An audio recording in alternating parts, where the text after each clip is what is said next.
Welcome to stream. It's a nice starry sky outside, with just a few clouds too many. Oh well. Today we are going to take a look at the second part of Chapter 18, From Beds of Everlasting Snow. Last time we heard that a member of the Chariot family, Anna, has turned into the Hasher of Ice and has been rampaging in the city of... what was it called? What was the city called? The law was over here, right? Coral Island. And today we're going to see if we can't chase her down and maybe make ice cream out of her. I don't know where I'm going with that. I'd better just start the story.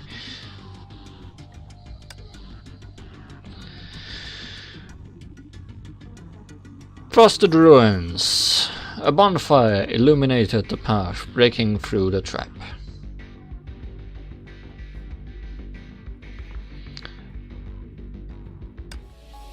And we are May.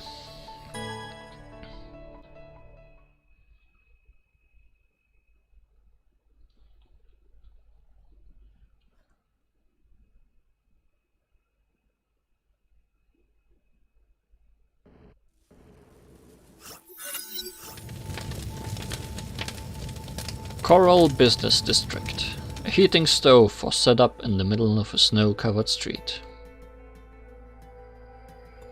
Gotta stay close to it to prevent... I lost my choke. Hypothermia.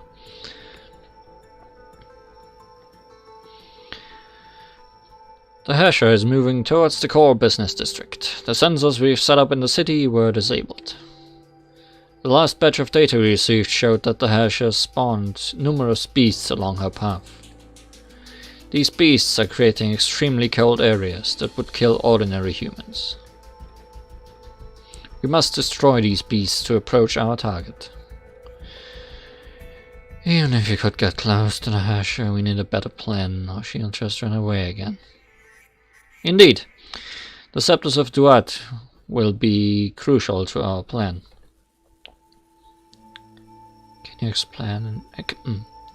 Can you explain what that device really is? Simply put, the scepters are limiters that disrupt the Honkai energy output of a Hasher core. Chakal said they do this by introducing interfering twists to the link between the core and imaginary space. In other words, the scepters can severely limit the Hasher's actions without, killing her. Usually these limiters won't last long, but if you severely wound and weaken the Hasher of Ice first, the effects might last long enough for us to bring the Hasher to our sire, who would then seal her. If her power is gone, the Hasher would enter into a coma and become a harmless, vegetable. I'm sorry, what I said may sound cruel, especially to a Hasher like you. I'll apologize to May, but it was Raven who... Cruel? Since when did you become a kind person? We do have a Hasher on our team though. It's alright. If that is the only way, I'll do whatever it takes to finish my task. Alright then, let's plan for the battle. Any delays would only make things worse for us, and take even longer. May will take her head. We'll engage her in the ways that we are proficient in. Yes, I'll agree on that. I'll add more fuel to the camp stove, perhaps to ward off the cold. We must first locate the Hasher. Honkai energy and freezing winds have disabled our senses. We can only rely on unassisted vision. I will find an elevated position to find a target and provide you with long-range support. Once we locate the Herrscher, I'll set a trap with the Scepters of Duat.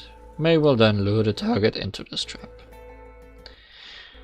May nodded with approval. But the Herrscher used to be a highly trained Valkyrie. A human might easily see through this trap.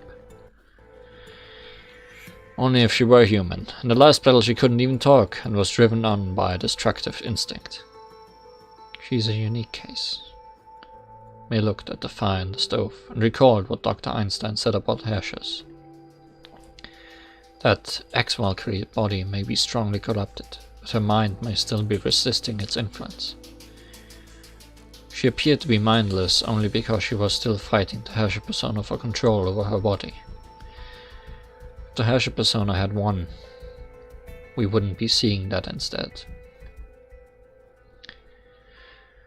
She's still fighting the Honkai.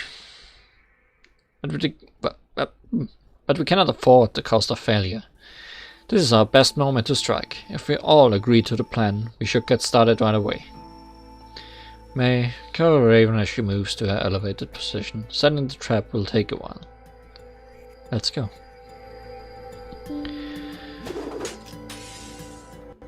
Let's go. Get near the stove for warmth. Prevent hypothermia.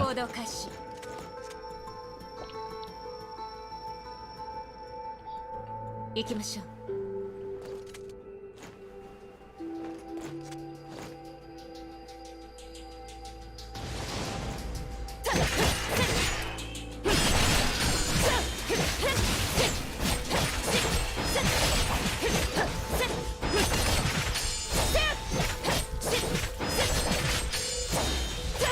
行動開始。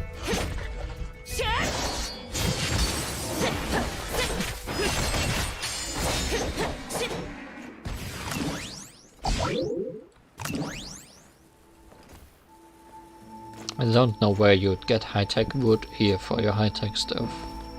Or are they just burning whatever they find inside these buildings?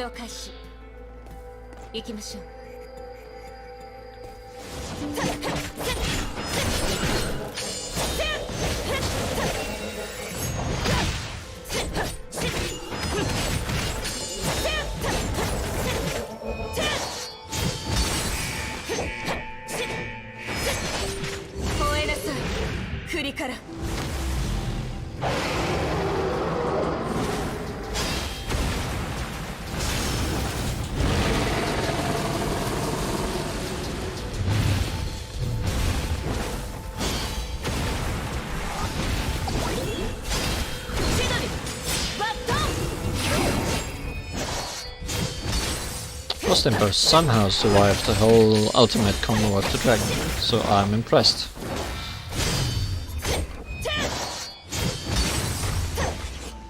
Didn't survive that though.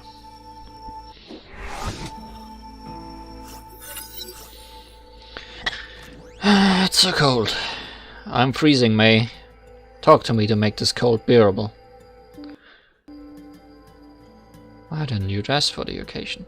You have no words to say about this topic. Like, she at least looks somewhat warm.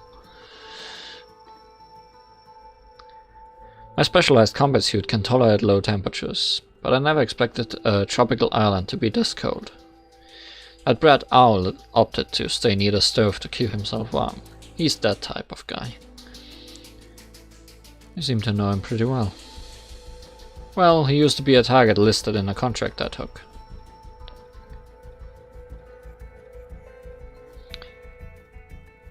We met in battle. I was to take down an organization known as the Thousand Fists. He was their hired muscle. Backstory time. We fought each other on multiple occasions, but I always won. He hardly changed, didn't even blink or care when a blade was placed on his neck. I found him pretty interesting, so I let him go after destroying the Thousand Fists and recommended him to our side. He was already an officer when I saw him again, and I received a reward for my recommendation. Though he looks sloppy, he has the skills needed to solve problems efficiently. Serpent likes to call him an effective tool, but I never figured out what's going on in his head. This is why I don't like having him on my side. But you recommended him. It doesn't matter. I just need him to get the job done. That's so very nice of you.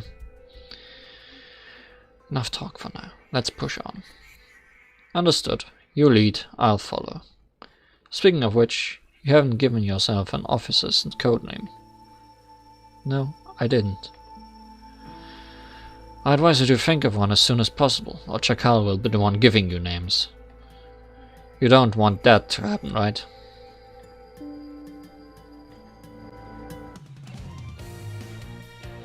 What animal could fit May? I wonder.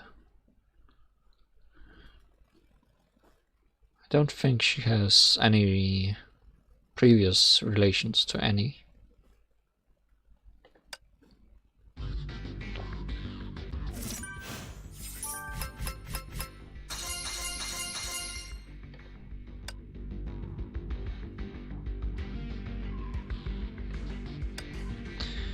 Frosted ruin. The glass-smoothed ice underneath reflected views from the past.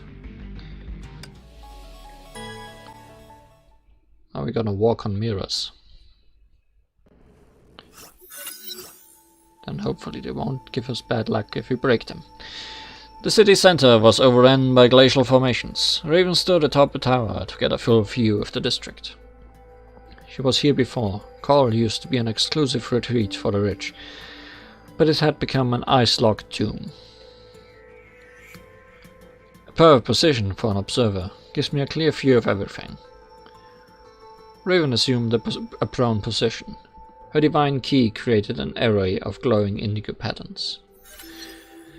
Raven looked through these patterns to transform her view into a set of overlapping blocks.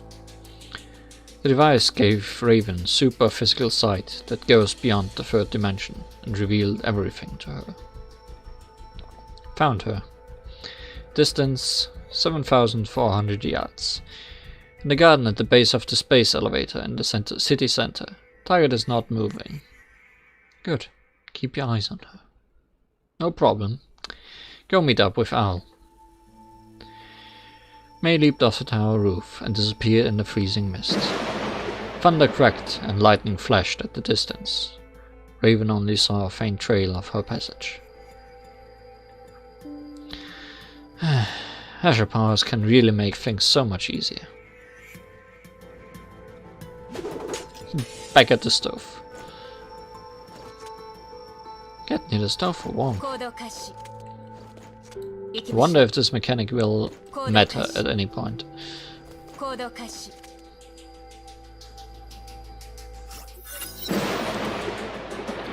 At the other side of the city, Owl heard the distant rumbling of thunder.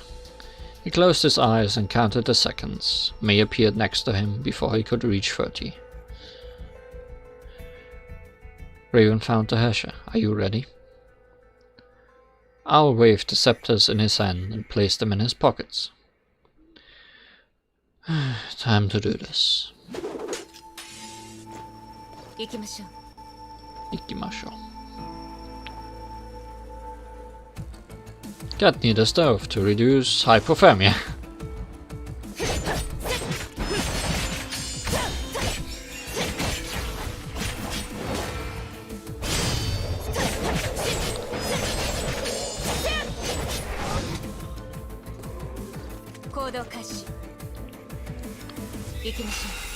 Good thing we brought our stove along.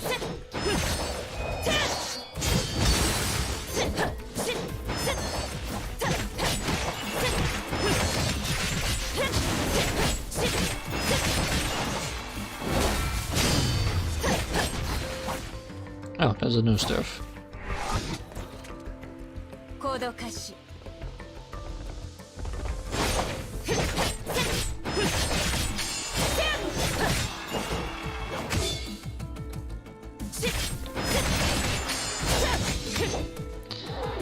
Not like I keep getting frozen while by the stove because of the enemies, but details.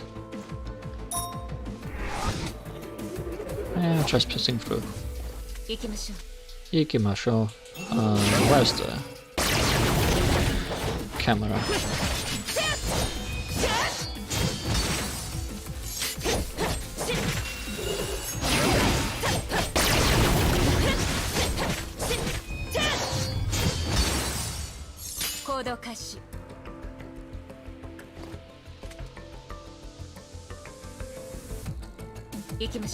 Oh, we're still moving. I thought the stage was over.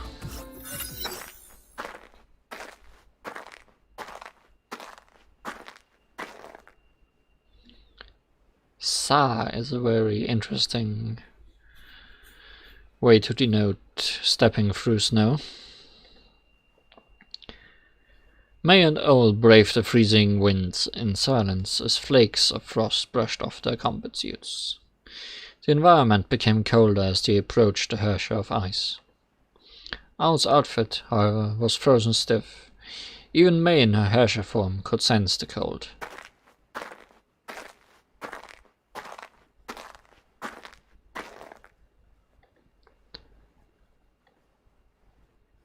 You should head back if you feel unwell. It would only get colder. No ordinary human could withstand such temperatures. May stopped and looked into the distance.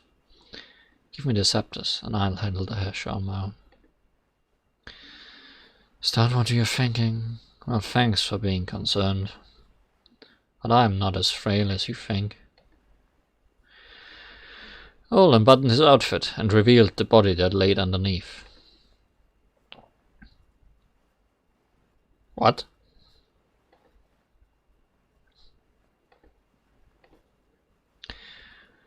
The cold won't affect me. 74% of my organs are cybernetic. These clothes are just for show. Did the Serpent do this to you? I wanted them to do this to me. Not like you. I lack innate Honkai resistance or Stigmata. This is the only way to survive. What happened to you? I survived the Honkai event that took place 2 years ago, but it left my body with severe injuries. I joined the Serpent to find a way to heal the wounds, but the search only added to the hopelessness. There was only one solution. Abandon my ailing biological body and rely on machines instead.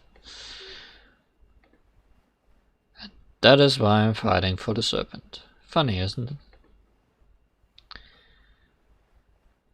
There's nothing wrong with fighting for your own survival. Thank you. That's what I think as well.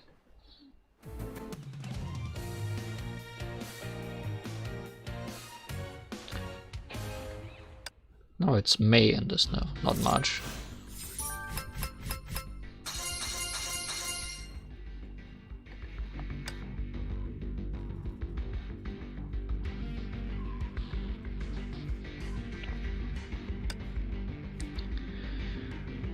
On the dead land, engulfed in frost, someone was treading against upwind with steadfast steps.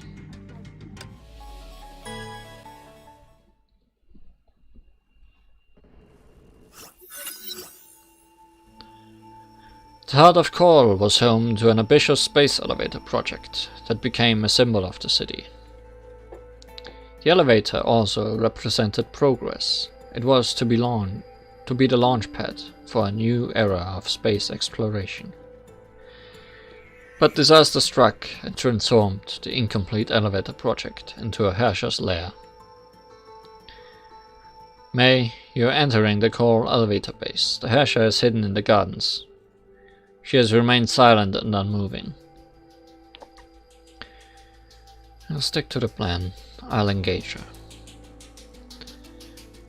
I need 10 minutes to set the trap and send you the coordinates when I'm done. I'll do what I can if you need help. One more thing. The scepters have a short fuse. Act as fast and lure the Herrscher to the right place. Roger. I'm moving in.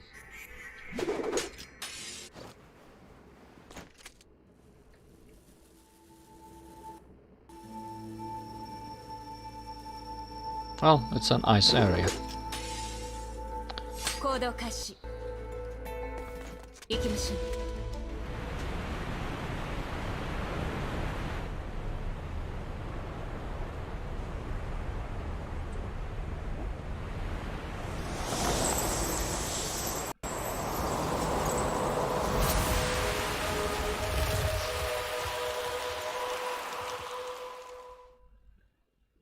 Hey, I like those waterfalls.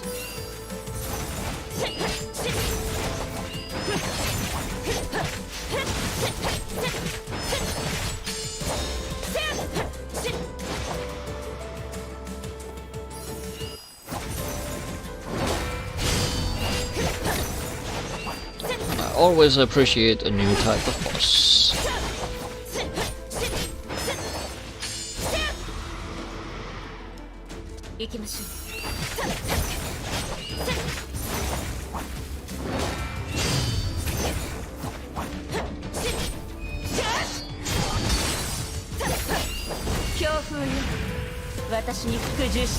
How does Ice Lady fare with dragons?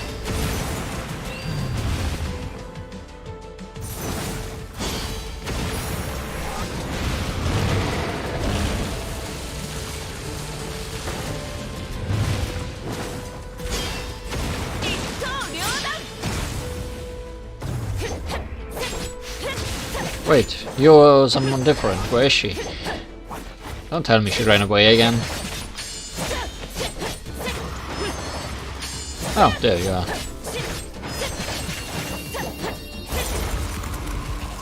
Well, that's bad.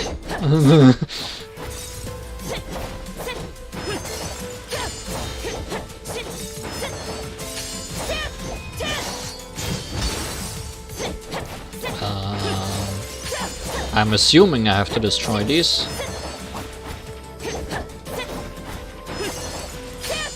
Or do I have to find her somewhere?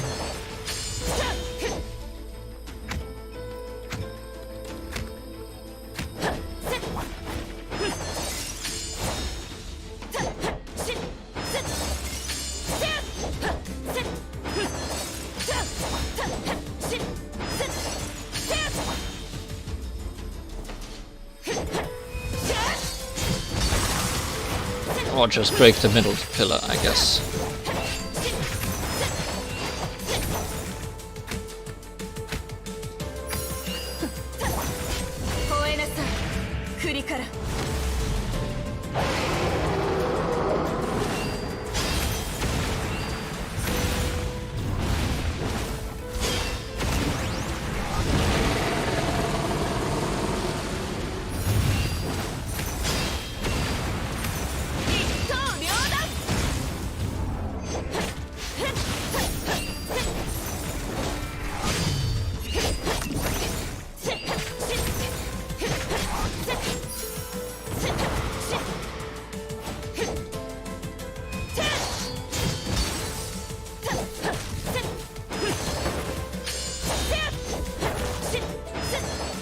Where are you hiding?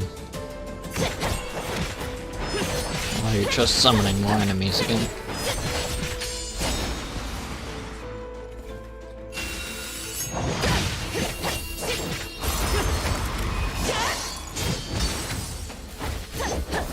Okay. Let's go for the middle crystal to start off this time. No? I can't aim for it.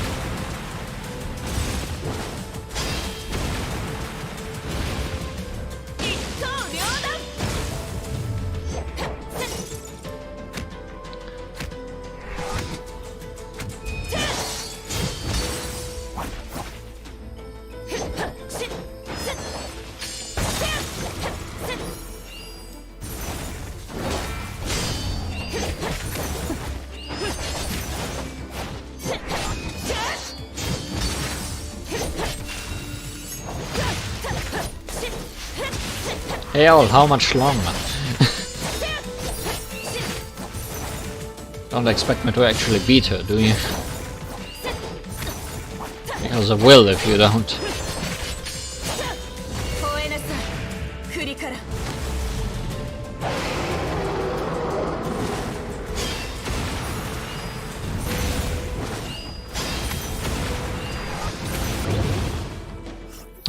There we go. The frozen garden was rent by a raging vortex of ice and thunder. The two powers clashed, burned and crushed each other, and destroyed everything within sight. No physical law or rule of engagement could describe the ruthless nature of a battle of Hershers. Rain May, my trap is ready. Lure the target to the indicated coordinates. With that, May transformed into a bolt of lightning, flying through gaps in the ice towards the indicated position.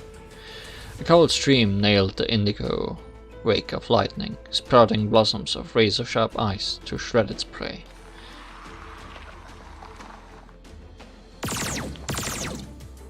Bolts of energy penetrated the mist. From miles away, Raven sniped and shattered the deadly obstacles for May. I've arrived at the target location. Affirmative. I've confirmed the Herrscher's path, activating the scepters of Duat. Wrapped in a sub-zero mantle, the Herrscher of Ice hurled towards May, the Lightning Queen readied herself. Owl, now is the time. The response was unexpected silence. Owl? これは黄泉の爪。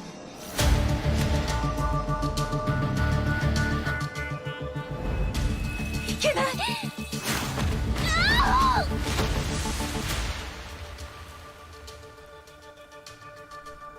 メイ、何があった？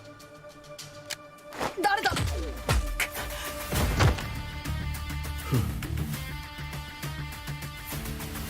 フクロウ。この野郎。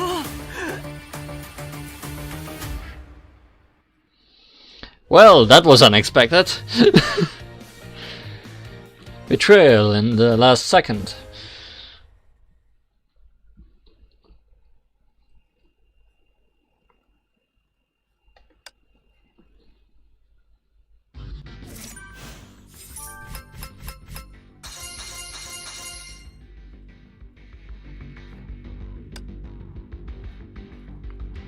Well, I guess the scepters would work against me as well, so... not a bad plan at all, I guess.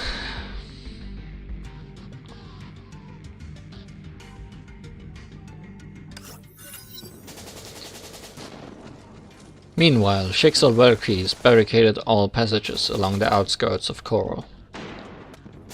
Honkai beasts forged of ice hurled themselves at the defenses. The true disaster had only just begun. Master Durandal, the weather is becoming unstable. This cold Honkai stream is turning into a cataclysmic storm. Rita's face was somber with apprehension as she looked on at the darkening skies. We must neutralize the Herrscher before she disrupts the tropical climate system and create a global disaster. Rita, how are the Serpents doing? Well, it's just as Adjutant Rita has said. The storm had cut out our comlinks. On the last message we received, the Serpent seemed to have engaged the Herrscher. But I think they ran into a few problems. The Serpent officer named Owl betrayed them. And I also found something odd while studying Anna Shariak's files. With a beep, Alvita switched the com display to show yet another file. Who is this guy? Chen! Tianwu Chen.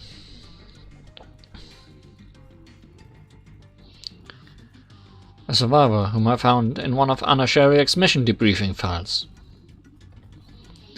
Tianwu Chen, male. Anna saved him during the Honkai event that took place in Asia 2 years ago. And this Mr. Chen happens to be the Serpent Officer Owl whom I just mentioned. So the Serpent Officer met Anna before. Something doesn't look right. We should move at once. Squad leader, shouldn't we wait for comlinks to be back online? We should report this to HQ. We can't risk waiting. We don't have time. That's right. We now have to act according to our best judgment. Wait, Alvita, you mentioned that the comlinks were cut. How did you get the data? Yeah, it's part of being the official tool. I feared this might happen, so I kept a local backup. Making unauthorized copies of data is a serious offense, Alvita. What? But I've only done it in case of emergencies. Rita, I'm giving you temporary command of the Valkyries. I'm heading in to check the Herrscher. Alone? Our position here is just as important. I need you to lead the defenses and keep the Honkai at bay. Of course, and I'll be decisive if the Serpents try anything funny. Please be careful out there. Yes, and watch over this place for me. Well. How the cookie crumbles, I guess. Now we have an extra stage, a boss stage, and some daily quests. Let's start with the uppermost, I guess. Freezing point, Warzone level 10. The shorter the clearing, the more points. Lightning and Paralyze are recommended. Lightning it is. 新しい任務ですか?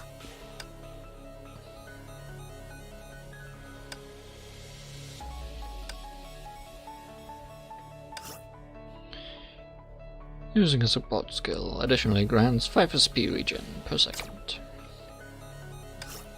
And the Paralyze Bomb. Level 2.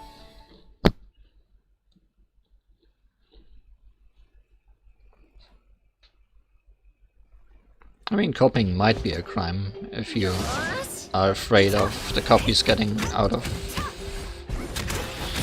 misused.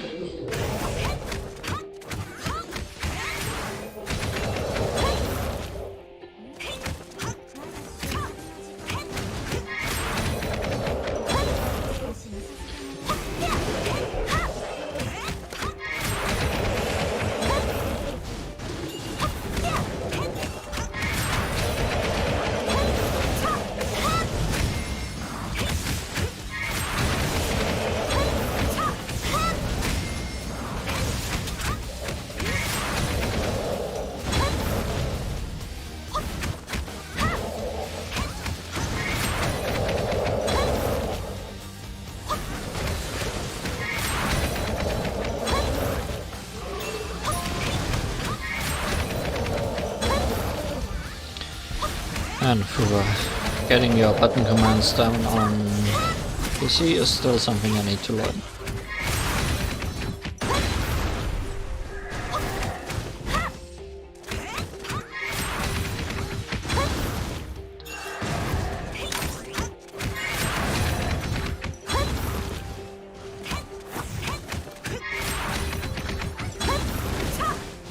This would have been fine when I didn't use ultimate.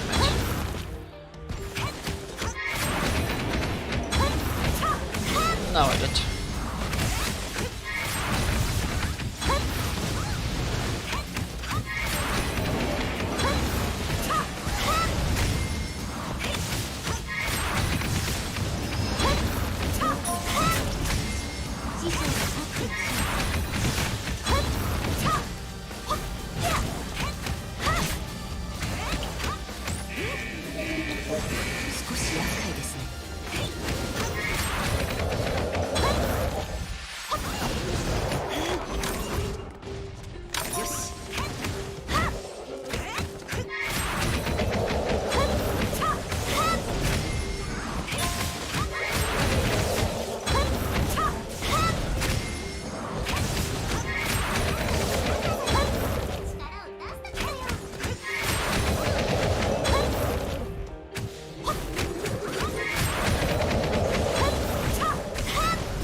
I need to move all the way to this guy.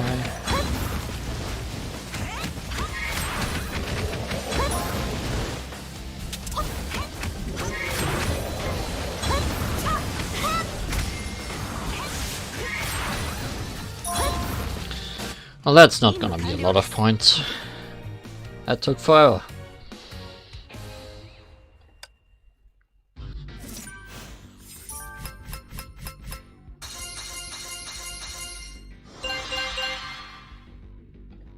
Oh well.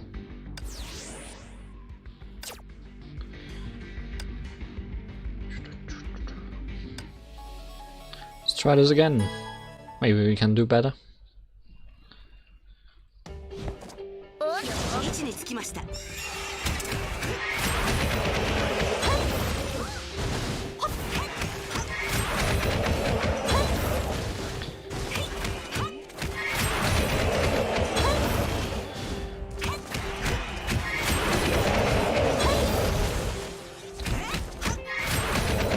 I cannot do exactly this because my button timing is super off 90% of the time.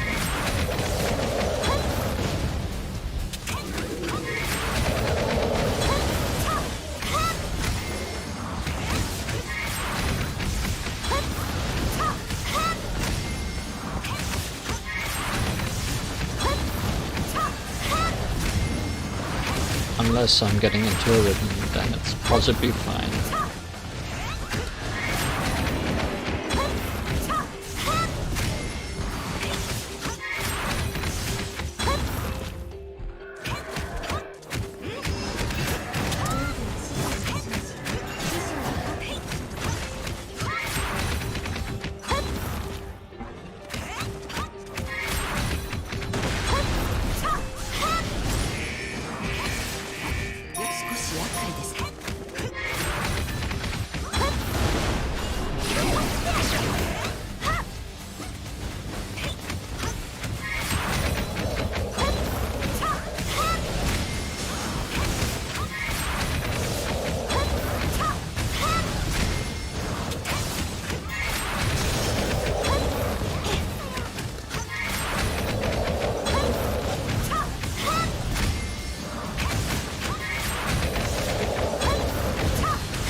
Energy.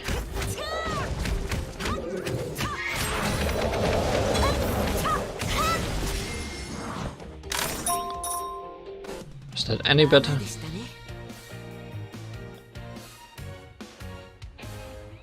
No. I'm too slow for electric missions.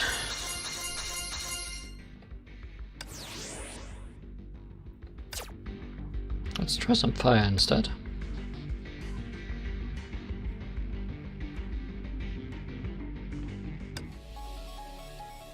Yeah, I should have used the electric fences more, but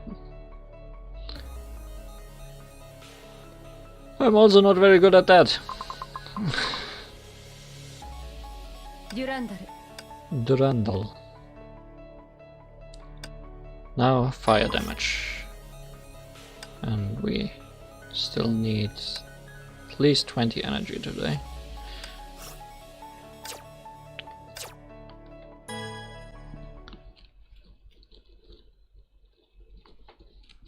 Best defense is a good fence. Yes.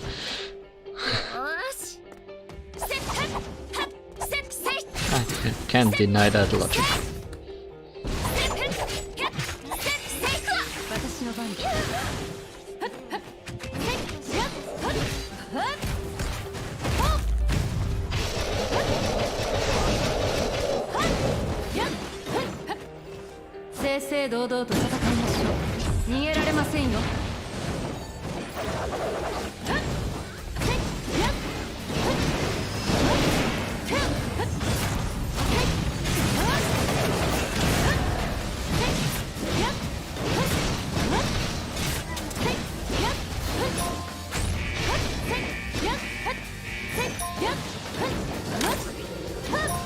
Watch out for what? First Emperors?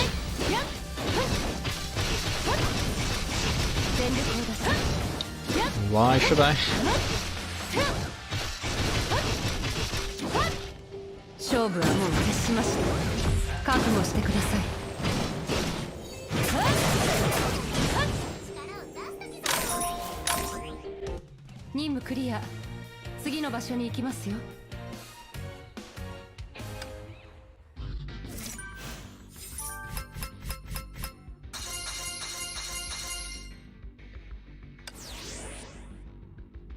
That gave him more points than the other one. Really shows that I'm bad at lightning.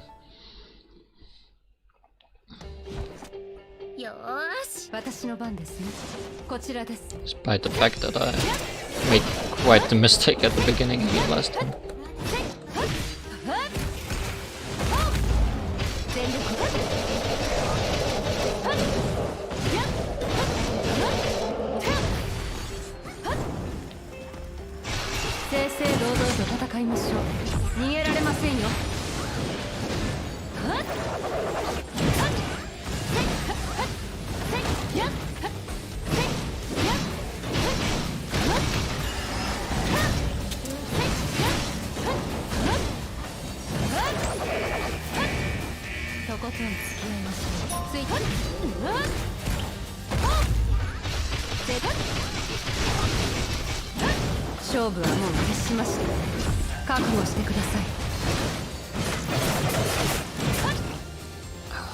Get over there.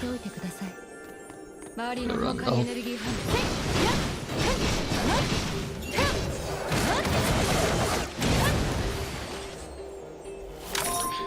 Oh well.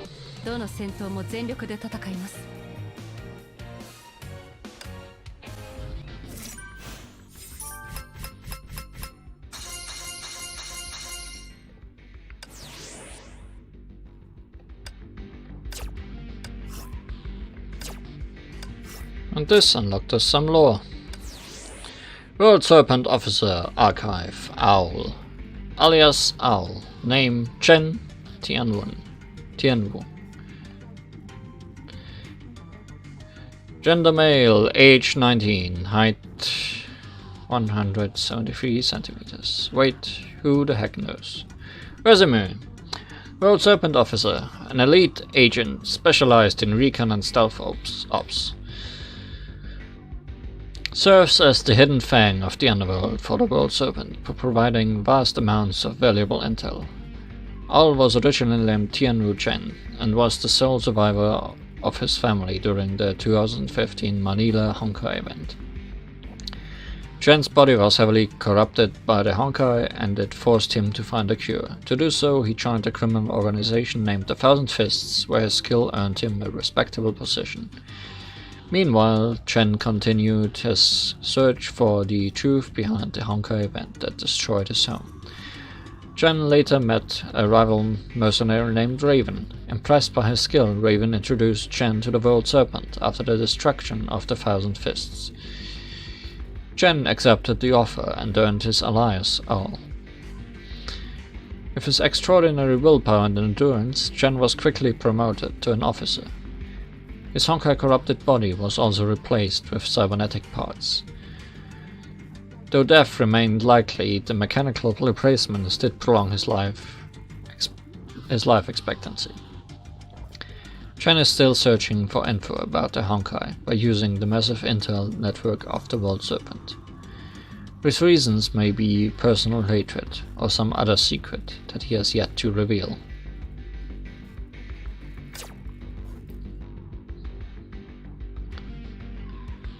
Extra stage number 2.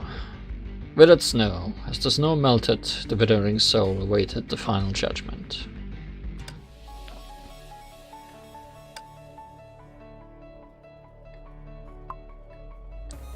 What's recommended?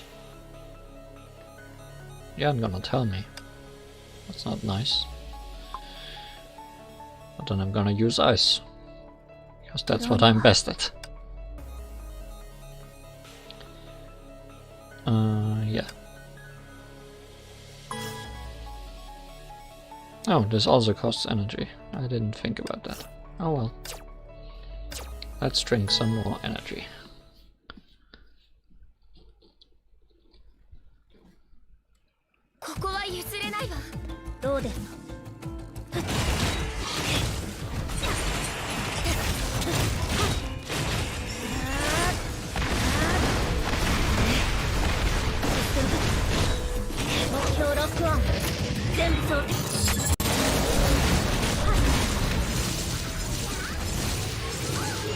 Surely neither Ice nor Bronya are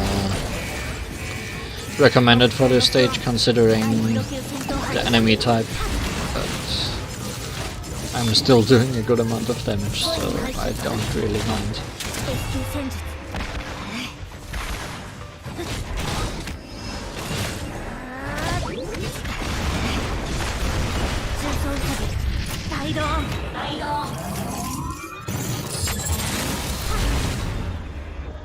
Yeah, this was easy.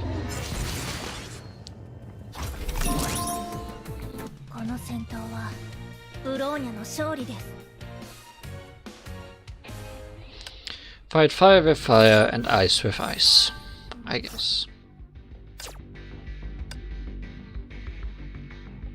So last time the boss gave us a lot of trouble. I'm sure it won't be any different this time. Limited time challenge. Defeating the boss or running out of time will make the boss retreat and reduce a portion of the point total HP. When the point's HP drops to 0, the boss is fully defeated and challenge rewards can be claimed. And our boss is Hephaestus. And we are using ice, so that's already much better than last time. You also cost energy. Why does everything cost energy today? But it's not like I don't have energy reserves that I'm never using anyways.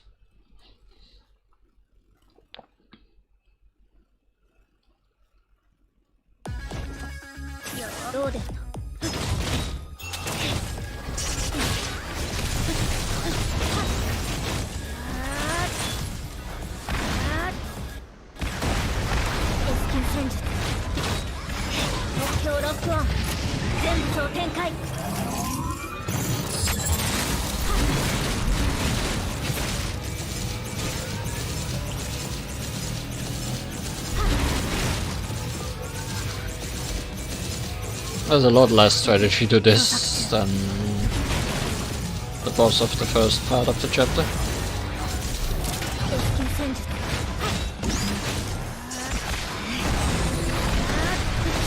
Which is silly because this is an actual boss, while the other was just 2 enemies.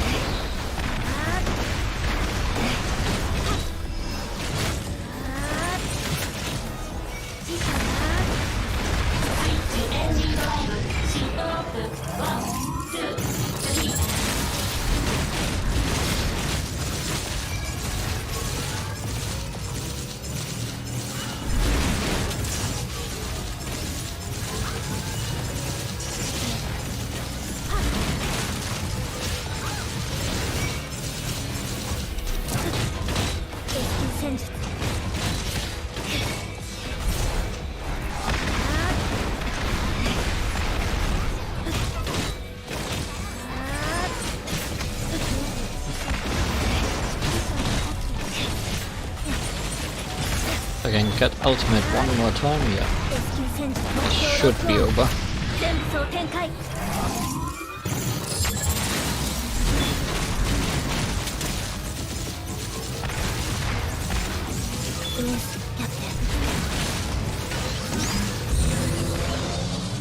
And with time to spare at that.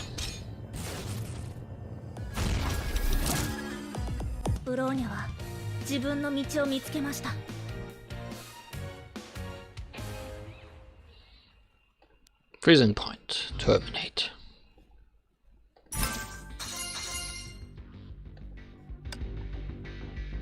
And this did 33%, so if you beat him 3 times, he's gone.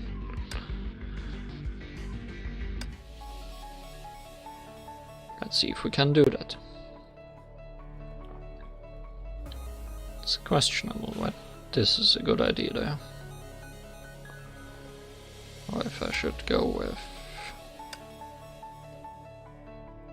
the usual team.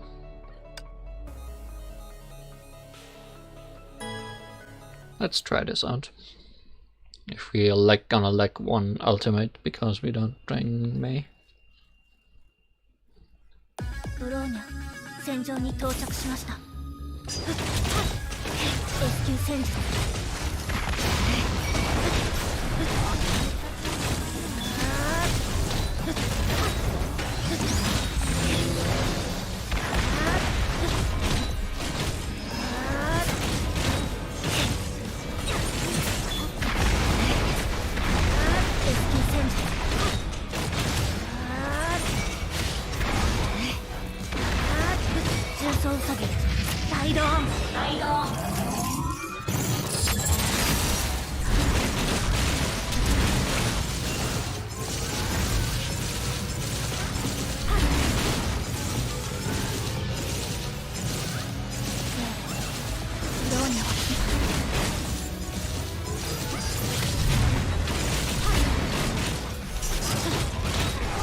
Motorcycles are incredibly necessary.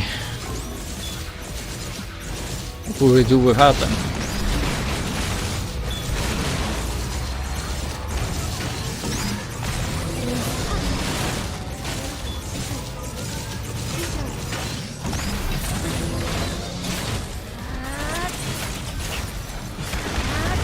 Well, we beat it 6 seconds faster. So I guess my choice was correct.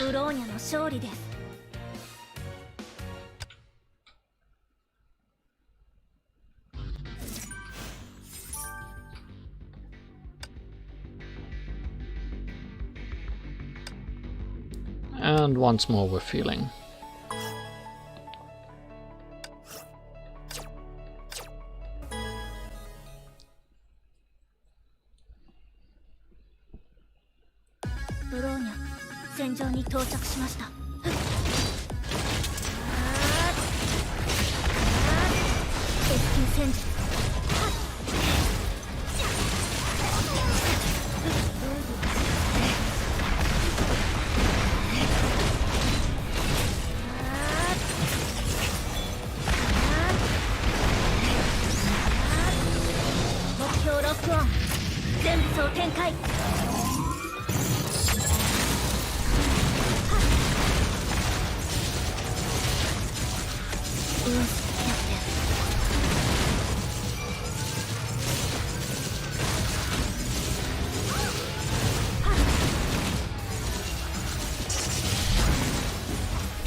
Well, that was a lot faster.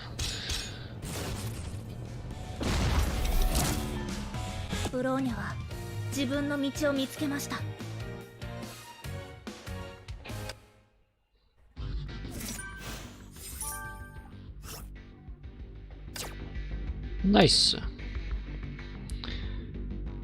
That's what happens if you allow me to use ice. And there's more lore. Dark Tides in the East. An action thriller novel based on the conflicts of Southeast Asian secret societies and currently one of the most popular novels for young adults. The novel provides an exposé of underground organizations and the little-known history of gangs and gang warfare. Many of the plot details are inspired by real-world events. The fan-favorite chapters that covered the rise and fall of the Thousand Fists were largely based on actual events that took place in Singapore during 2016. Rumors say the criminal organization was annihilated overnight by an unknown mercenary who operated alone. At the crime scene was a floor covered in black feathers. Even to this date, police investigation has yet to make any progress. The story was covered by every media outlet and gave rise to numerous urban legends around the mysterious assassin and the Thousand Fists incident, of which Dark Tides in the East is by far the most successful portrayal. The novel is now getting a television drama and movie adaptation. It won't be long before we can relive the legend on screen. That's some silly lore. Silly way to tell lore, but I love it. Next chapter is on the 3rd. And until then... Actually... Midnight snack, you say? Might get back to you on that. Because we don't have any fun things to do in the game today, so why not do some things that aren't fun?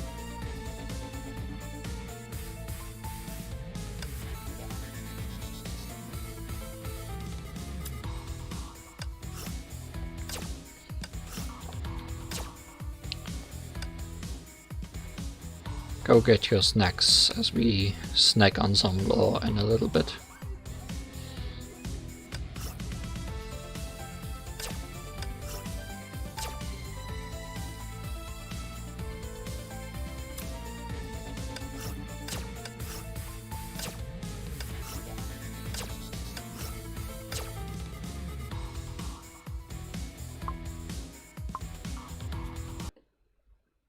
Oops, misclicked.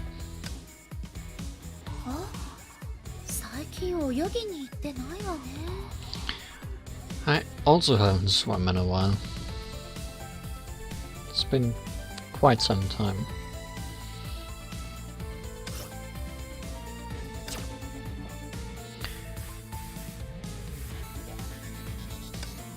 Anyways, if I'm saying lore,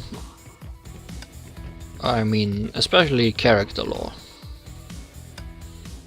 I'm pretty sure I was in this menu at some point already during these streams and probably looked at a character for some reason. But I don't think we looked much deeper into it. So I guess I'll take a look at the characters I have 4 hearts worth, because if I don't, then parts of the lore are not unlocked yet. And we can look at those some other time. It is mostly my own fault that those aren't unlocked, because the only way to really raise these hearts is to put the character here.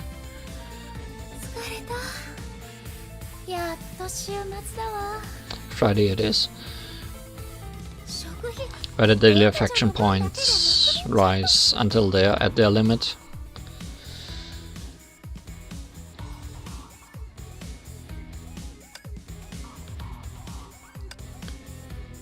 But yes, let's take a look at some character lore. Starting with Kiana and White Comet.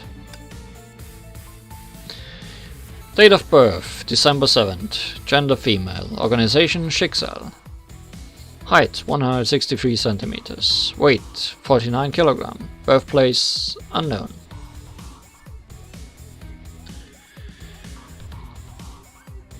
White Comet is a 3rd generation Valkyrie battlesuit and part of the general purpose Universal Combat Battlesuits, only issued to B rank or higher Valkyries. Furnished with jet propulsions, military grade visors and other hardware. This basic battlesuit is great for most environments. Burst mode. Energy from the back-mounted Honkai reactor will initiate overdrive to release vast amounts of energy and multiply the battlesuit's combat capabilities. The propulsion system will maintain normal operations. Battlesuit's joints and seams will also emit a golden glow. The switch to the burst mode system is a V-shaped crystalline structure placed at the neck area and can be mapped to a voice command. Kiana has set her voice command to Neko Charm, which we have heard quite a lot of times already. Valkyries in the Far East branch are given a battlesuit customization request form to fill out in case they have any requirements. Kiana's White Comets are furnished with Neko and Starry elements. She said she didn't like these 2 features, but Aunt Himiko forced her to complete the entire form.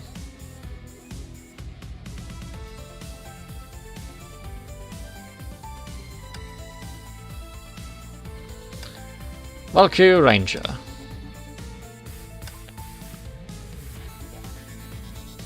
That's not the real Valkyrie Ranger. one we are going to be talking about is this Valkyrie Ranger.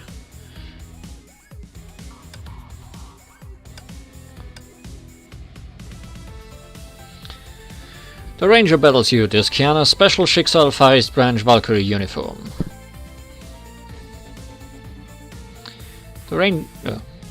To boost student morale, Principal Teresa allowed Valkyries of St. Freya High to customize their uniforms and battlesuits. This is why Kiana, May and Bronya wear different looking uniforms. Valkyrie uniforms are regarded as casual wear and thus have poor defensive capabilities. When wearing the Ranger uniform, Kiana would adopt a ranged fighting style instead of her melee-heavy gun kata. The large ammo belt looks rather atrocious, but it allows Kiana to stay in battle for longer periods of time. She also prefers it this way. Giant belt of bullets. Kiana also wanted to adopt her father's Siegfried style and tried to customize her suit as a long coat, but the coat made her battlesuit too heavy. She later changed it into a lightweight cape. Although she kept complaining about her irresponsible father, Kiana actually did what she could to look like him with the cape and the ammo belt.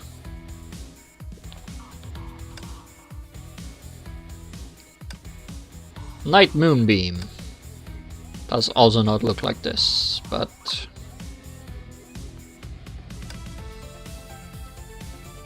like this.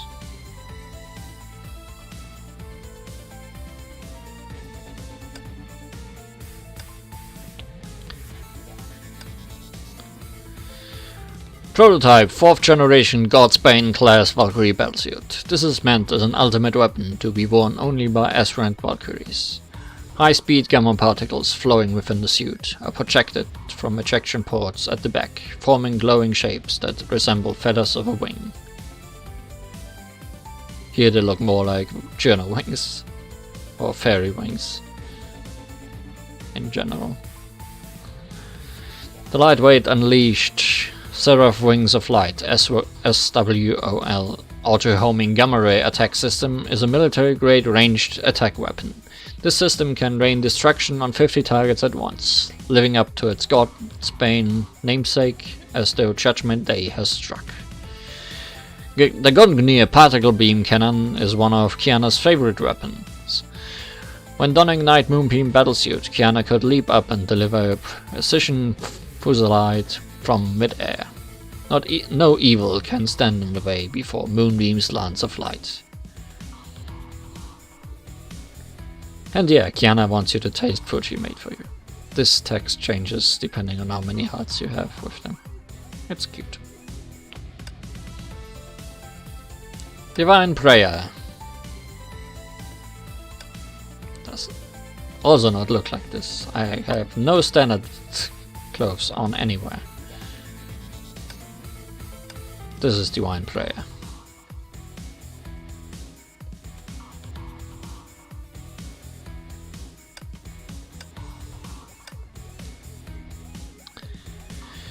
Kiana's combat uniform made using Honkai resistant materials. Although it appears lightweight, this outfit actually offers superior defense compared to standard Valkyrie uniforms.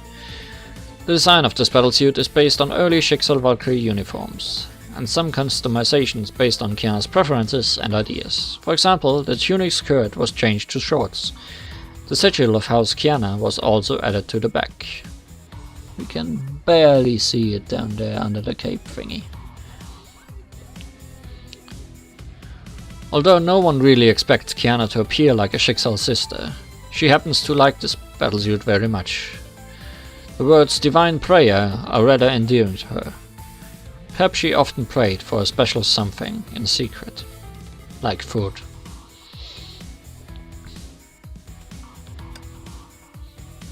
Can't look at her shop void because I do not have her. Crimson Impulse. May wonders if you can help tutor Kiana. We cannot, but we can look at Shadow Dash, which surprisingly is the only May I have at 4 stars. Weird. how that happens. May wants to make bento for you every day. Date of birth, April 13, gender female, organization Schicksal, height 127 centimeters, weight 50 kg, birthplace the Far East. Most people regard Mei as the common girl selected by the Honkai as its Herrscher. The truth is that Mei is considered an expert of the ancient Hokushin Ito Ryu school of Kenjutsu. The Hokushin Ito Ryu is a battlefield fighting style designed to render the opponent defenseless and end the battle as quickly as possible. Though the technique has limited use against massive Honkai beasts, it can help Mei devastate human-sized opponents in quick measure. Mei acquired her Kenjutsu techniques from her father, Raiden Ryoma. A child prodigy, Mei achieved the highest level of mastery, and even developed her own understanding of the sword art. Online. Although her father is no longer around her, Mei is always mindful of his lessons, and looks forward to the day when they can be finally reunited.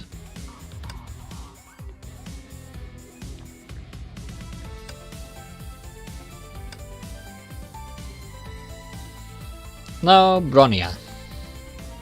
Well, I'm surprised I don't have 4 stars for every battlesuit for. I guess I'm lazy. Valkyrie Chariot. It does not look like this. This is Valkyrie Chariot.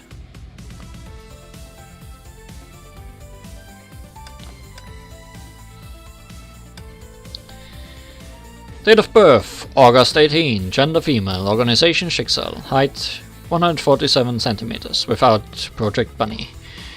Weight 40 kg without Project Bunny. Birthplace Siberia.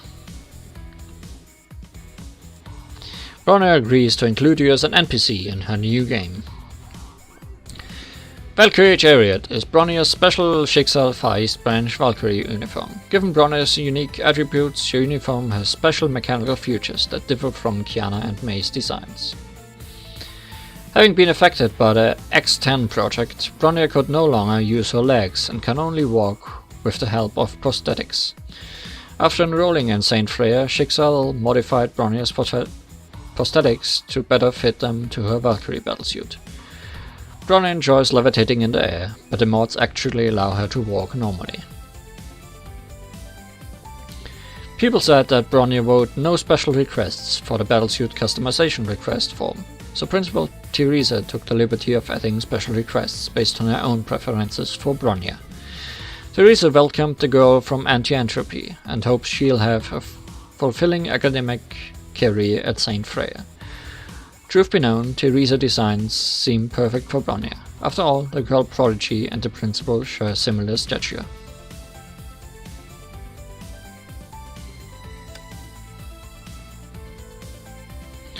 Yamabuki Armor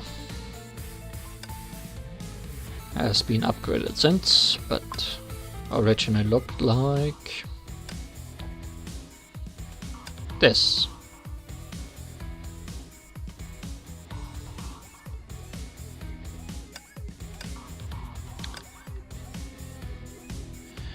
Third generation Valkyrie battlesuit and part of the range support specialist battlesuit. Although it stands out from combat themed battlesuit, Bronya still pinned the Homo badge at the collar.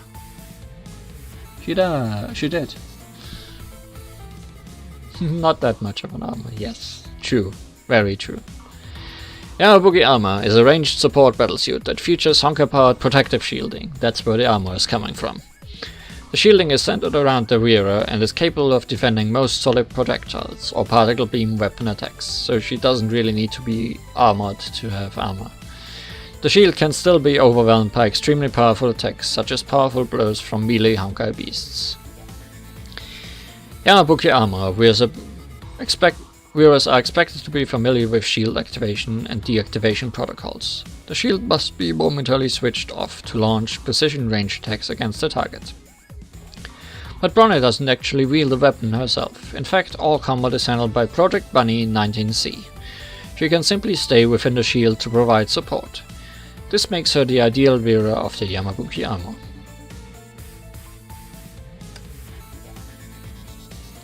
Snowy Sniper.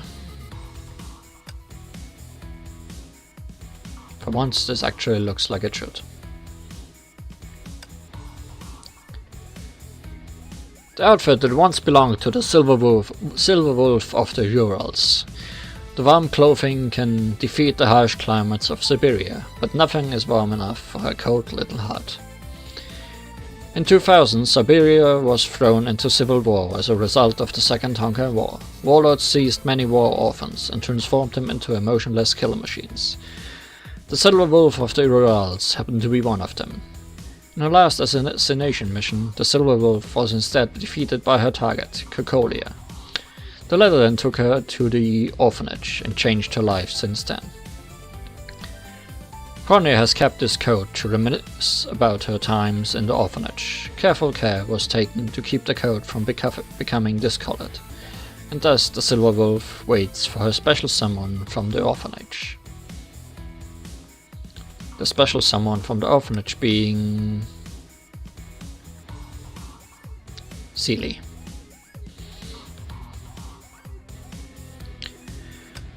Dimension Breaker. Dimension Breaker is very weird. I don't think I've ever used it on stream yet. This is the game avatar of the legendary player Aloy_Bronya. The crown-shaped pauldron is the proof of her reign in the Honkai Wars. This is also the most powerful manifestation of Bronya in her own fantasies. Bronya has devoted a great deal effort in creating this outfit. It is a most clever combination of cute yet elegant open sleeves, a youthful hooded jacket, and fairy wing decor. Bronya is not just a solo player, she also enjoys co-op gameplay. Sometimes she would look at Project Bunny 19C and think, would it be better if the side chick Bunny is a living friend instead of a cold steely machine? The Bronya can always use some childish fantasies.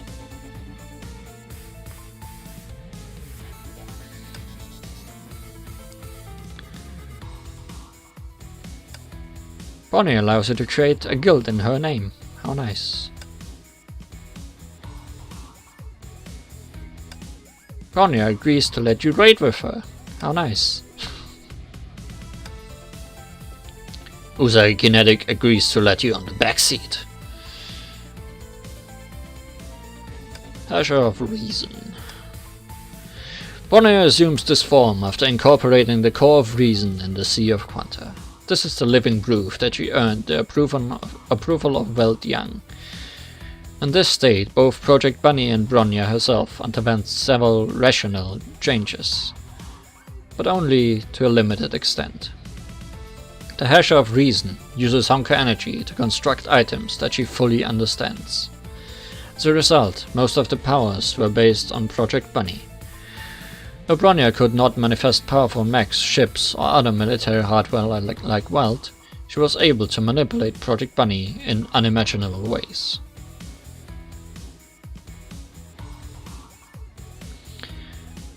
Bronya may have improved her Honkai resistance to an X10.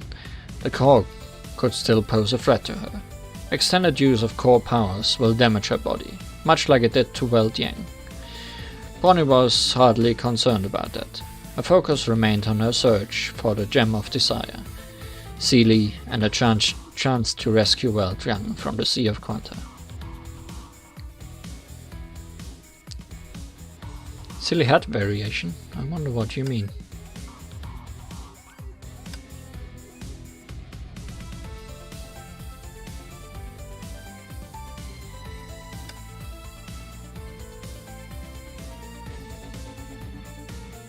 Oh, the top hat. The top hat is Wolfdawn. Wolfdawn's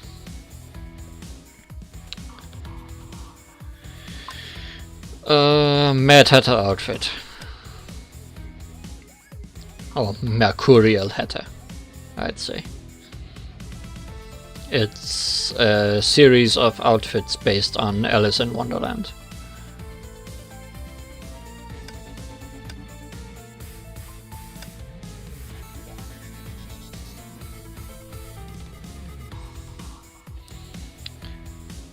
We won't learn anything about Himeko today. How sad. We never learn anything about Himeko on these streams.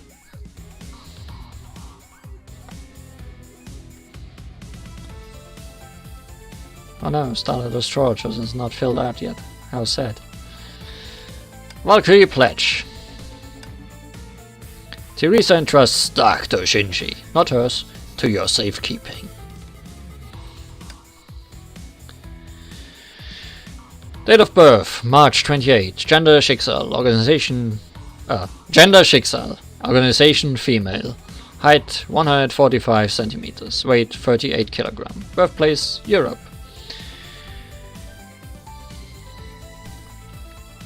Schicksal Valkyrie habit worn in ages past. Such habit is already replaced by more modern apparel and would only be worn for ceremonial purposes only. There's history written all over it. Of course, Teresa's habit was designed to fit her smaller stature. Such modifications also reduce its historical value. The head covering of the Schicksal Sisterhood is a key design feature of this outfit, though Teresa hardly appears with them, as you can see here. This doesn't mean she hates them, she just keeps forgetting to wear them. And also because the headscarf is often placed beyond her reach.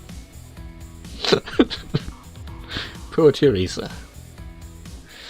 Teresa's uniform is tailor-made for her, but there's someone else who really likes this miniature sister's habit. That someone happens to be its tailor as well. Although nobody could identify the exact source of this habit, the glistening house sigil sewn on the chest is very telling. Spoilers, the one who made this outfit is Otto. And yes, about her not wearing the hat,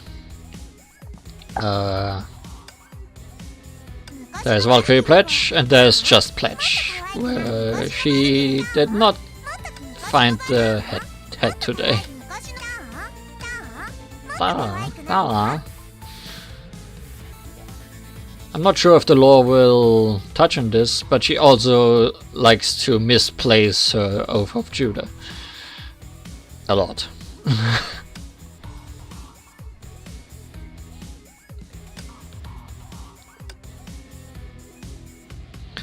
Violet Executor. Does not look like that.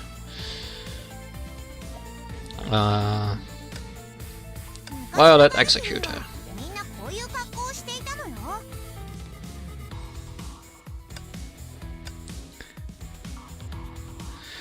Teresa's Valkyrie battlesuit. Nobody knows when it was made, but it was specially designed to improve her combat potential. Teresa was often seen wearing her sister habit. The origins of this battlesuit remain a mystery. The upper section is constructed using highly elastic materials. The armored skirt is constructed using heavy plating. The spikes on the skirt could eviscerate enemies when Teresa moves across the battlefield. Such designs, however, seem a little off when compared to Teresa's usual or more normal fighting style.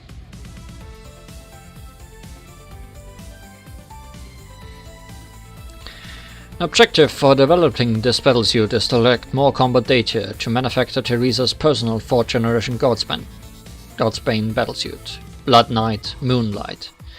Moonlight is designed to activate the genes of Honkai beast Vishnu within Teresa, allowing her to unleash tremendous burst damage. In this mode, the armor itself would give off a flowing red glow as till blood circulates within it. But in the meantime, her battlesuit has completely awakened into Twilight Paladin, which is a lot better looking. In the meantime, it was also Blood Knight Moonlight at some point. So this battlesuit had some changes made to it over time.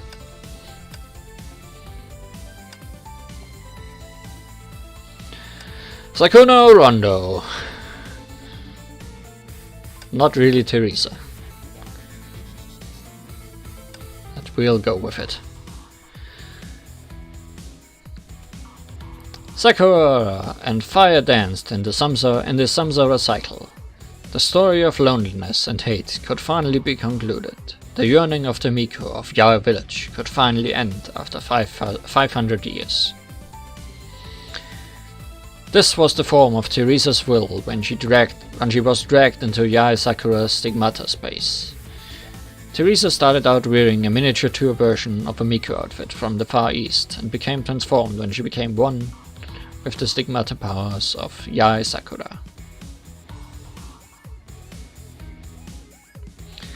Several sakura trees bloomed under the springtime sun of St. Freya High.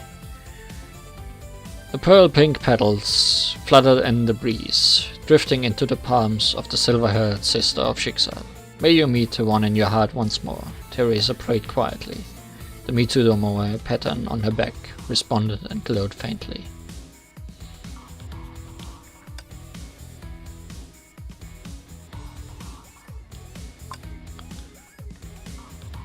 Also in this battlesuit, Magical Terry is her magical girl outfit, which she also likes quite a lot.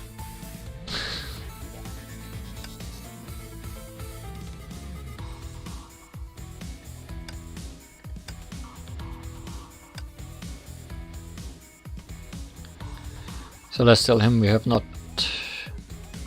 maxed out. And what's the text for it? Teresa wants you to help clean the Judah. Let's clean the giant cross. Kong Ming wants to fly lanterns with you every year. Lunar Kindred wonders if you can feed her sometimes.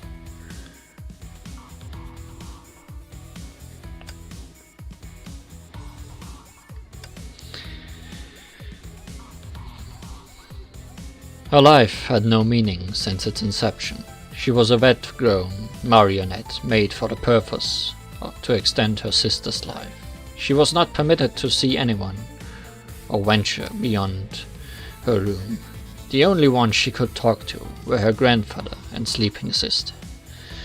Everything must serve Grandpa's wishes and vain dreams.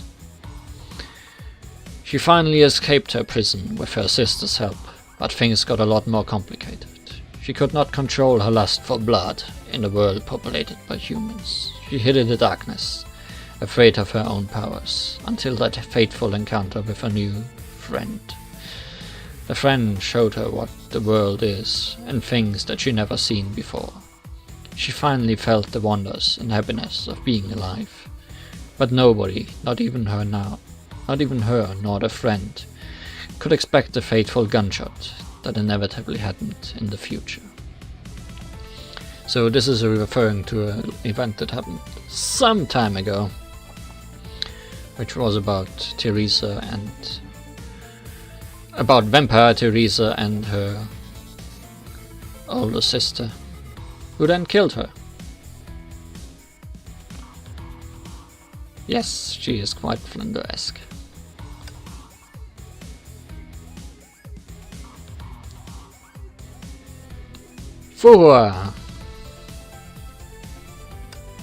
Fuhua agrees to let you raid with her.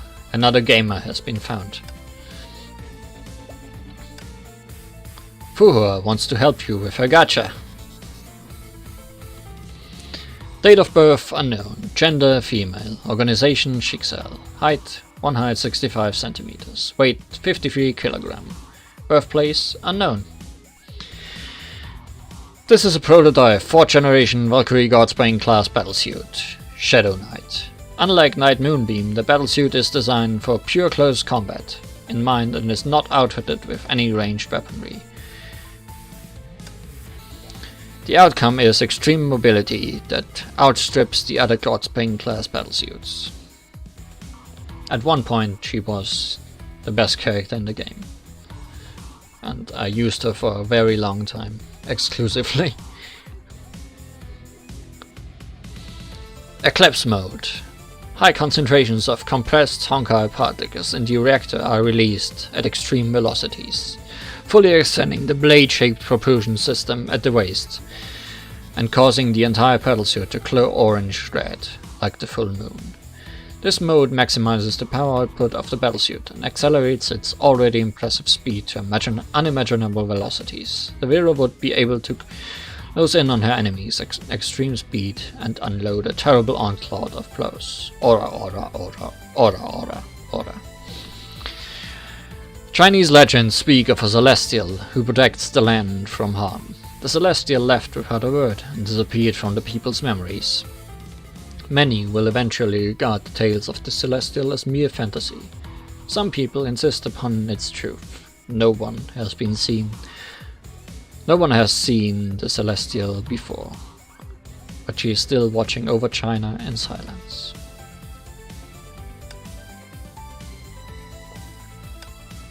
Night Squire.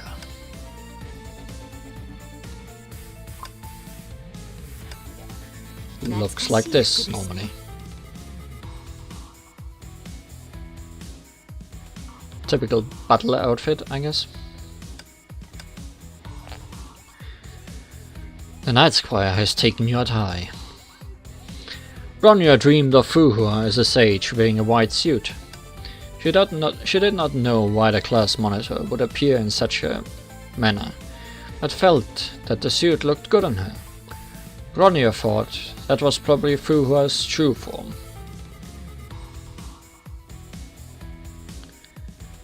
In truth, Fuhua did wear something similar in the real world. She was tasked with infiltrating a cocktail party for the rich and powerful in a Black Ops mission. When she arrived at the designated hotel room, her mission equipment suitcase was provided with a white suit for men. She completed her mission without fail. Everybody who seen her would agree that the suit fit her like a glove. Phoenix.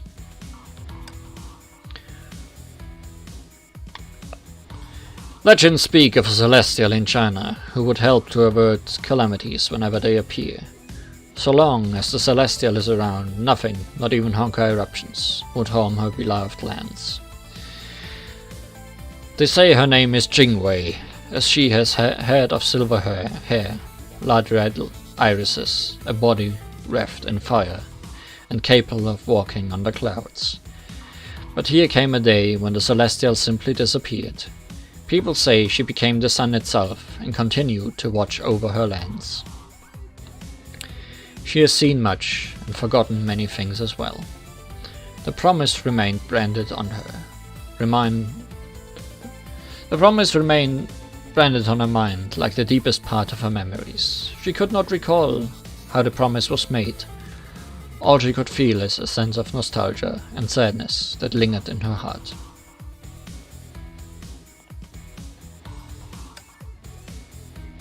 Don't think I own any ties of myself, but I could be wrong. Only have one of 3 Ritas. Phantom Iron. The Phantom Iron finally gave you a gas mask.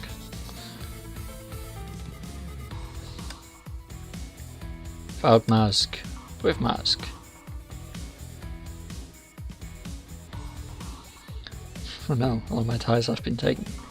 Date of birth, March 1st. Gender, female. Organization, Schicksal. Height, 168 centimeters. Weight, 56 kilograms. Birthplace, Europe. Stalker, Phantom Iron, is an anti-bio stalker battlesuit. Developed by Helheim Labs. The battlesuit is designed to augment the Valkyrie's musculoskeleton system and monitor her physio during battle, to inject powerful stimulants and neurotransmitters at crucial moments, granting her sudden bursts of power and speed to enhance her combat performance. Phantom Iron's standard weapon is the scythe known as the Genome Reaper. During combat, this weapon can collect the target's genetic sample and analyze it to adjust battlesuit tactical models. The most dangerous aspect of the weapon is its ability to create an avalanche toxin based upon the target's genetic sequence. The battlesuit is also furnished with the HT-603 call name Stalker Carbon, autonomous weapon control system. The battlesuit allows the Valkyrie to issue commands to the robot Hound, using a neural sync platform to hunt down her prey. When facing multiple adversaries, Stalker Carbon can also release an airborne neurotoxin agent to disable its enemies and break out of the encirclement. So yeah, this one fights with poison.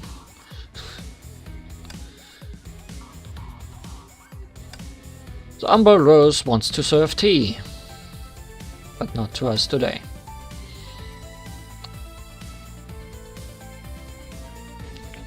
Lilia Onleva and Rosalia Olenjeva. It's funny that only one of them is named here. Blueberry Blitz. Blueberry Blitz relies on sensitivity to the shades of blue. Does now look like this, but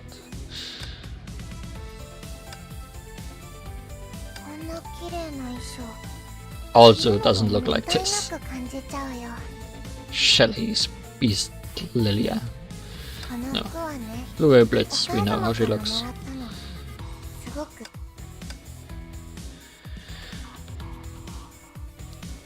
Date of birth unknown, gender female. Organization Cocolia's Orphanage. Height 149 centimeters, without the horns. Weight 1 kilogram lighter than Rosalia. We'll find out Rosalia's weight later, I guess. Birthplace Siberia. Lilia grew up under her sister's protection. Lilia's treatment was less perfect than what Rosalia received. She must rely on several prosthetics and devices to fight alongside her elder twin. But Lilia still enjoys outdoor life with her sister. A side effect of the surgical operation was extreme drowsiness about 19 o'clock. Nevertheless, Lilia knew it was a great improvement compared to her previous bedridden state. The sudden drowsiness could be a little troublesome, but Lilia would feel safe because Rosalia is always by her side. Rosalia called this battlesuit Blueberry Blitz, based on the tattered remains of a bar menu. Though Lilia doesn't know how it tastes like, she's pretty sure it's blue. But what shade of blue? The celestial tone of the sunny sky, or the deep azure shades of the vast oceans? No matter what, Lilia is confident that her sister gave her the best name out there.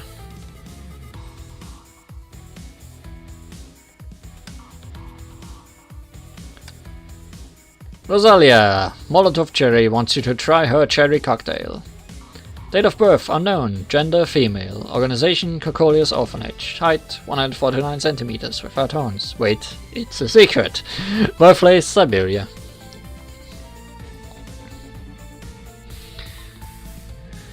Rosalia Olenjeva always wanted to be stronger to take care of her sickly younger twin sister Lilia. The experience gave her horns, a tail, and the strength to protect her twin. We know how she looks like.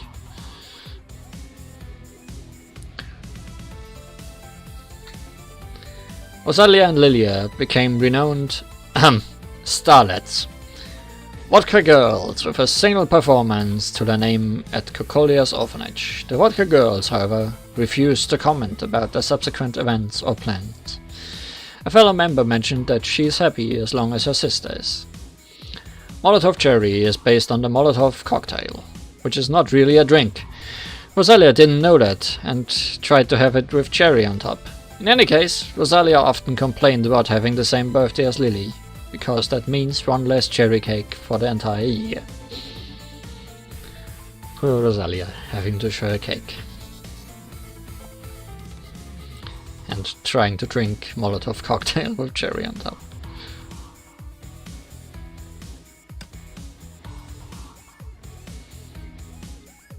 Oh no, we don't have Sealy. How sad. Lorandal, Bright Night Excelsis. Bright Night Excelsis told her phantoms not to block your approach. Date of birth unknown, January 1st in Schicksal Archives. Gender female, organization Schicksal. Height 165 centimeters, weight 54 kg. Birthplace unknown. Prototype 4th generation Godsbane class battlesuit. A self-powered tactical battlesuit developed for the purpose of dealing with any kind of emergency situations. The Helheim Labs planned to integrate the features and functions of multiple 4th generation Godsbane battlesuits in one, but this project was shelved for a long period of time due to its massive scale and complexity. The project was finally completed after it was handed over to the Merkheim Institute and was simplified and modified there. The long hang time of the Night Moonbeam battlesuit and the burst assault mode of the Shadow Knight battlesuit have demonstrated different AL tactics, which have been dynamically combined and incorporated into the lightweight system of Bright Knight Excelsis. When the propulsion wings on both sides of the battlesuit are fully deployed, the powerful engines will emit gamma particles, forming dazzling blue light wings that allow the Valkyrie wearing the battlesuit to soar in the sky like a bright comet. The automatic phantom that fights alongside the Argent Knight battlesuit has proved its value in combat. Thanks to the Randall's exceptional spatial cognition competence and combat responsiveness, she is capable of controlling 2 automatic phantoms at the same time. Durandal named the two phantoms King and Queen because of the seamless collaboration on attack and defense, and the blue and white appearance.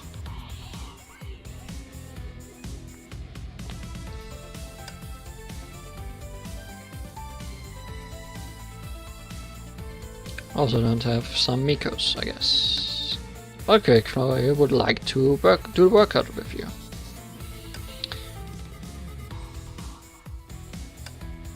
Yarai Sakura is curious about your sword art. Online. Yarai Sakura wonders if you can spar with her. Yarai Sakura allows you to clean her ears. Date of birth, July 22nd. Gender, female. Organization, none. Height, 194 centimeters, including the ears. Weight, 56 kg. Birthplace, the Far East. Yarai Sakura assumed this form under the influence of Higokomaro in the Stigmata space. Her Miko outfit was replaced by deep red armor. Her long hair was also tied up for improved combat performance. This outfit makes her look more like a Bushi warrior than a Miko.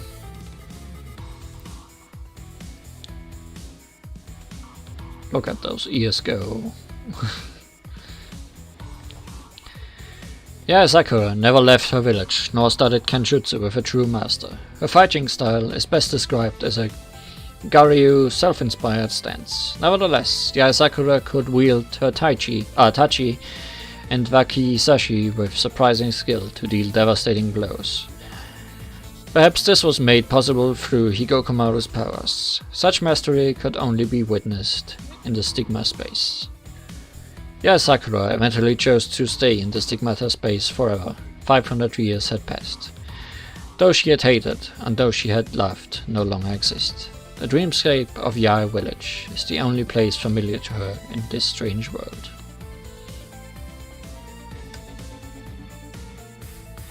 Darkbolt Jonin. Darkbolt Jonin allows you also to clean her ears. Yarai Sakura. She could not really recall how she received this name. She is more used to the name Kazumi, even though it is just a code. Kazumi is a qualified ninja. She is hard-headed, ruthless, and always relentless on her missions. Her lost memories of her past wouldn't slow her even a bit. Completing missions was the only meaning of her existence. Nothing in the world ever held her back. Nothing, as always, and in the day she met that girl. For the first time in Kazumi's life she felt a sense of warmth. Her eyes started to see beyond the darkness. However,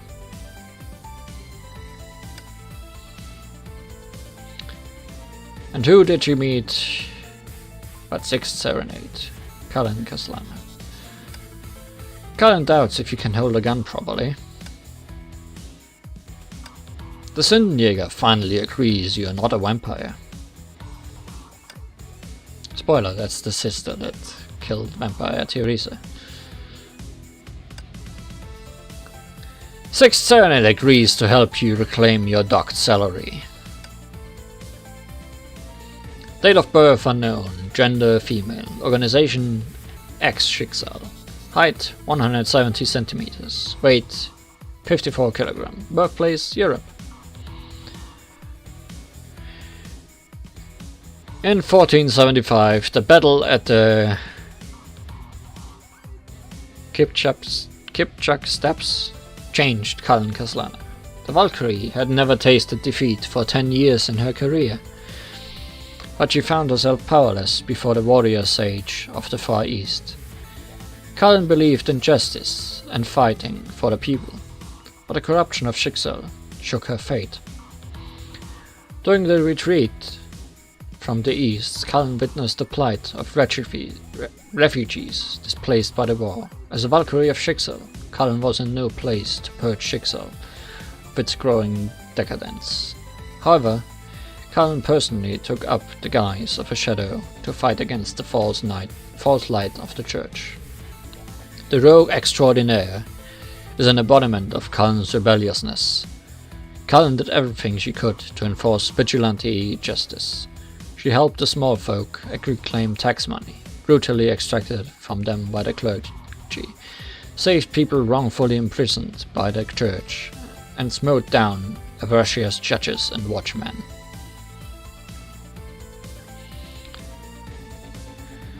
But the young Valkyrie could not foresee her future. Her life would meet an untimely end 1 year after taking up the rogue's guise. Nevertheless, the rogue brought hope to the people at their darkest hours of need. They sung of her legend and composed plays and serenades of her deeds to pass on the rebellious spirit of the maid who fought against justice.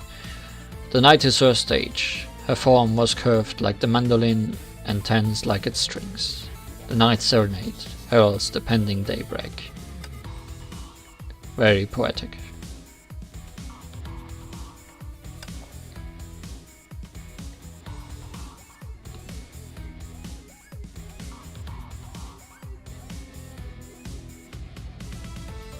That was not what I wanted to click. I wanted one button below that.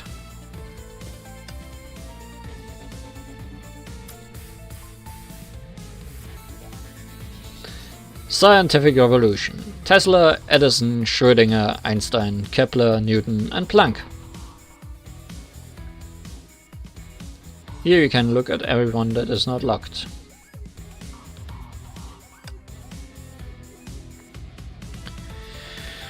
Tesla.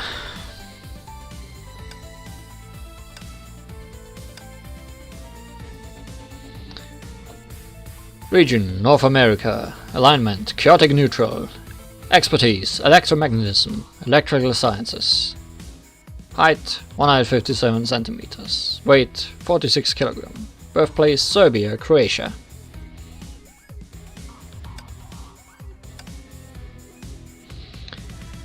The greatest inventor in human history, self-styled. Genius incarnate, self-styled. World changer, self-styled.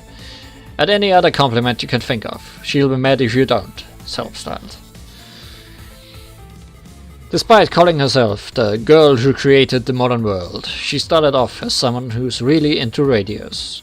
Her parents at first thought she would grow up as the only female electrician in town, until she managed to pass an entrance exam for a prestigious institute in Austria. In fact, the reason why the highly specialized didn't pass her math test, Tesla was enrolled, was that she met Schicksal's special requirements. Schicksal HQ just initiated a project on Honkai-powered engines. Tesla's talents in electrical machines allowed her to shine. She was soon moved into the North American branch. How tall is she without ears? Yes, good question. Tesla, displeased with Schicksal's HQ overhead and management, was also unhappy at the North American branch. Edison, the boss pulling the strings at the North American branch, tried to give her a special education. The two girls soon hated each other. If it weren't for Planck, who enrolled her in a doctorate program, Tesla's unique abilities would be forever lost in the mountains of paperwork. Tesla was indeed a rare genius and inventor. Unlike Edison, who stubbornly opposed the principle of adaptability and mass production, Tesla's wild imaginations provided anti-entropy with plenty of unimaginable tech backgrounds. Nevertheless, experiment also proved that most of Tesla's proposals were utter nonsense.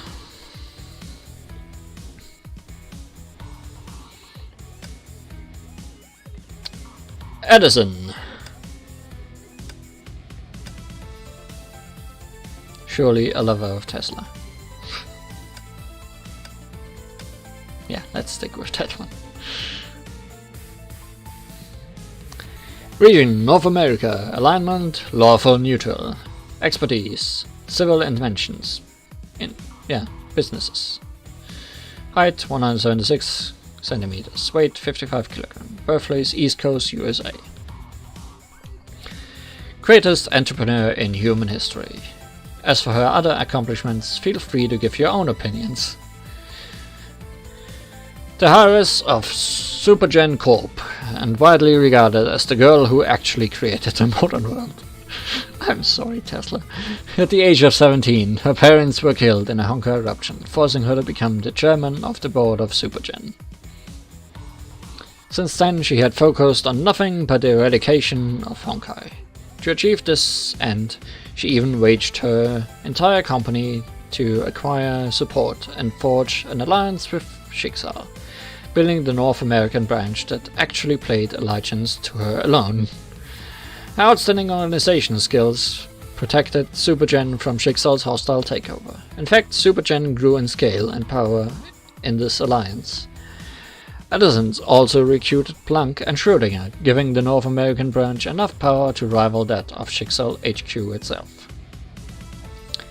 Edison stopped trusting Schicksal when they failed to rescue her parents in time. When she grew up, this distrust stemmed from minor differences in worldviews and values between herself and Schicksal. Schicksal had never been people-centered. In fact, as Edison grew older, she began to think that Schicksal never intended to fight against the Honkai. My oh my.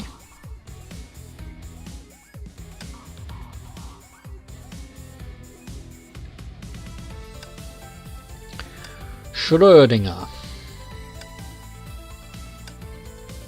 Oh no, I'm missing two parts.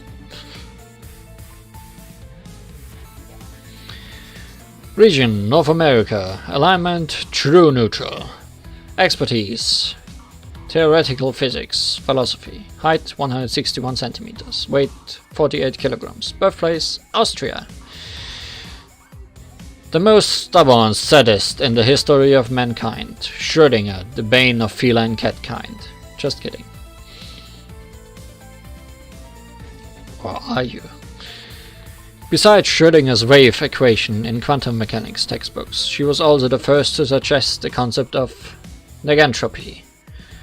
She regarded life as a natural phenomenon that reduces entropy through energy consumption. She used to be a passionate student as well, but she became a cold and aloof girl after falling ill and entering rehab for 2 years. Her most famous dissertations happened to be written when she was in rehab. Place a cat. A flask filled with poison, as well as some radioactive substance in a closed box. When the sensor detects radioactivity, the flask will break and the poison will kill the cat. According to quantum mechanics, once the experiment starts, the cat will be both alive and dead. However, if the observer were to look inside the box, he or she would see the cat alive or the cat dead, but not a cat existing in both states at the same time. Schrödinger's cat was an abstract thinking experiment. However, the word cat, quantum mechanics, and dead or alive generate some form of a futuristic sick joke when placed together. To this date, many people would quote Schrödinger's cat like an idiom.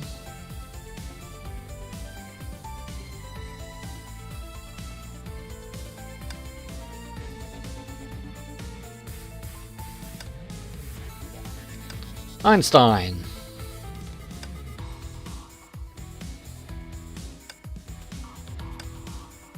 Surely this is the most Einstein look we can have. Region, Anti-Entropy, North America. Alignment, neutral good. Expertise, theoretical physics. Height, 149 centimeters. Weight, 42 kilograms. Birthplace, Switzerland. The greatest scientist in human history. Genius incarnate. She changed the way people thought about the world. Add any other compliment you can think of. Come on, people. She actually deserves all these praises and more.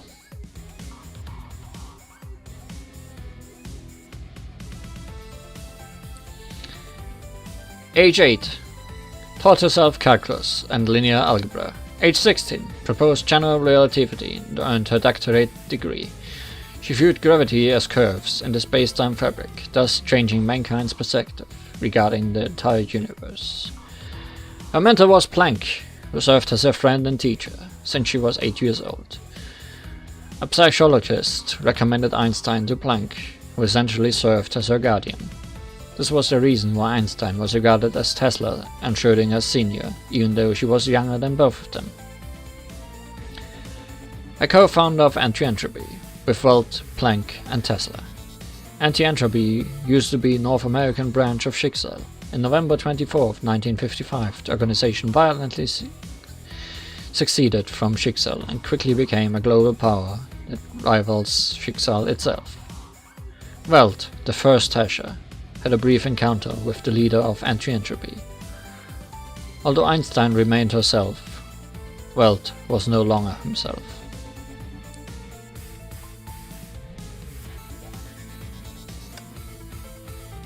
Kepler.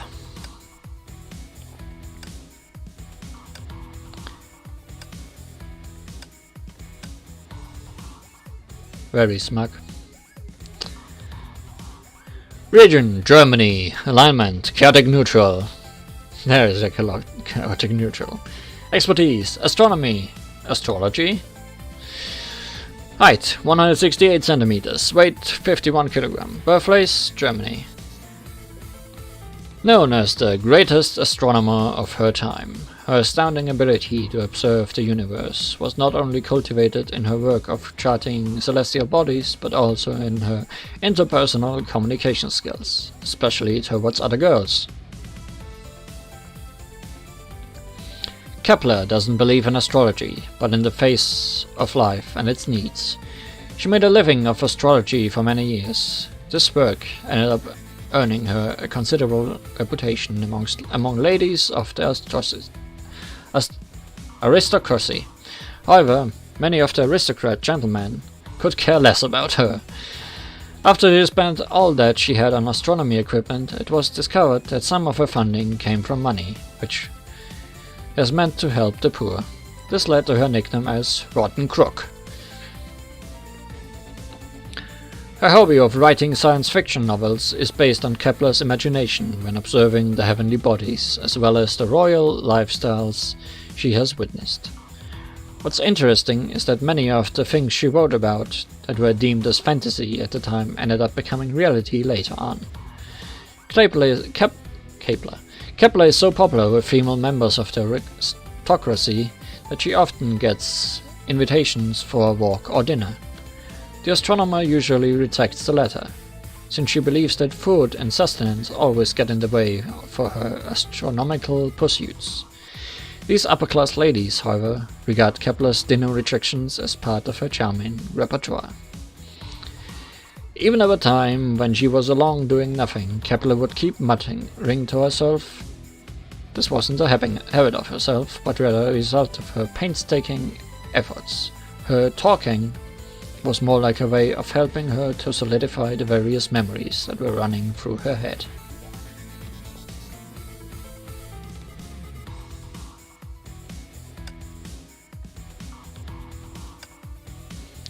Newton.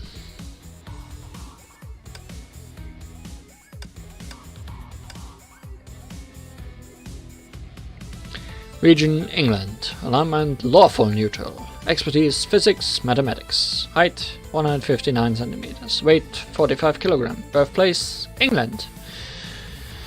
Knight of the Truth was not what the people called Isaac Newton. She bestowed that title on herself.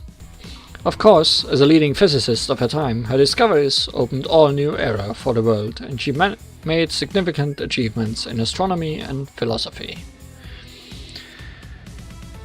She grew up in the villages. Her curiosity compelled her to question many things that people take for granted. Many people found themselves unable to answer her questions. Her childlike looks and passionate questioning often made people think that she is some innocent iris from somewhere. Despite her atrocious self-confidence, she would spend vast amounts of time to inspect and test her theories and formulas before releasing her dissertation on physics research. The irony is that as Newton rose in status, even her erroneous theories became regarded as fact. Newton enjoyed horse racing and often made jokes about that with her self-styled Knight of the Truth. Even Newton could not remember which came first, her title or her love for the races.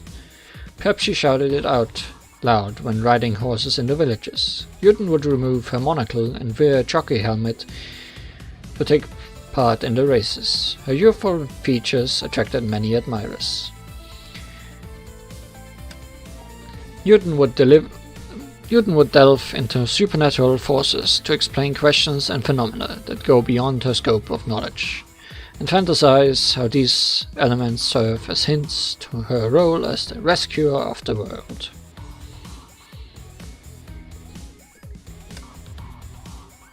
No plank. And so we enter Chinese legends, which has Fuxi, Nuwa, Kongming once more, and Leah Scarlett.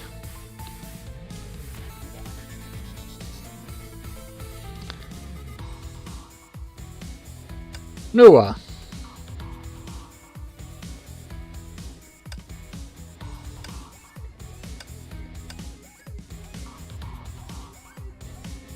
Region Shenzhou.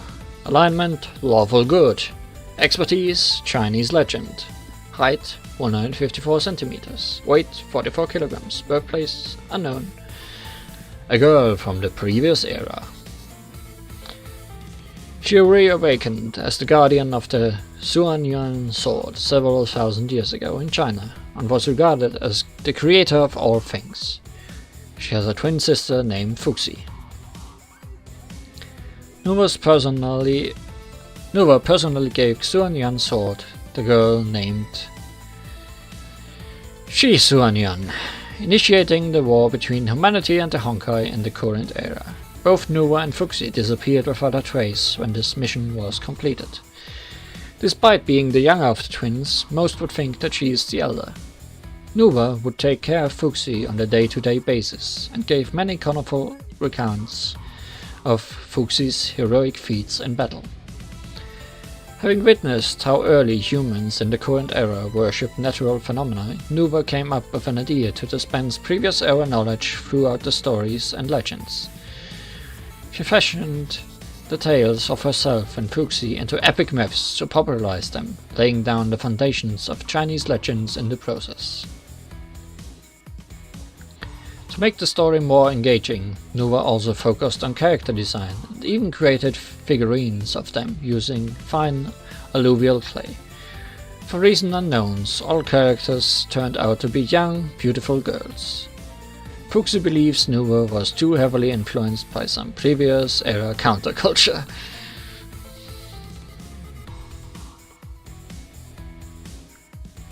So if you want any reasons for why main characters are all girls, or why all scientific and historic characters are girls, probably blame Nuwa. Leah Scarlett.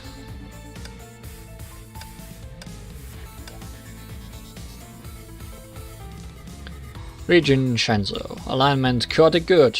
Expertise philosophy and swordplay.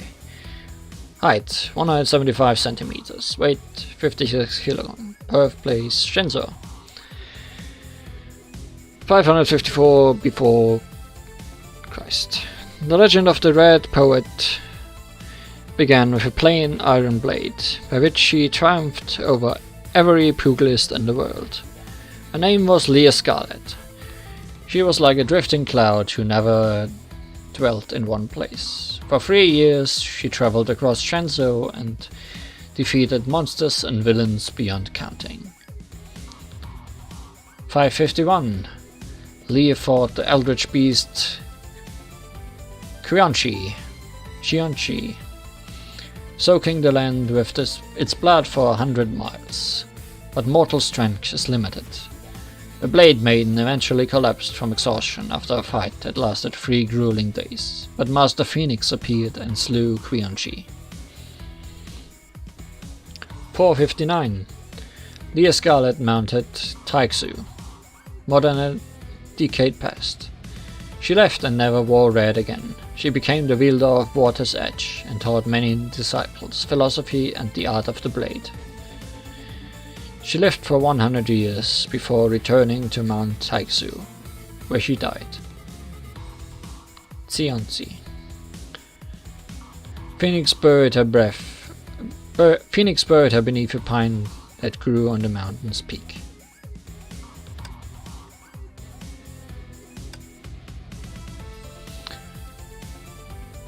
Far East Storm. Nohime.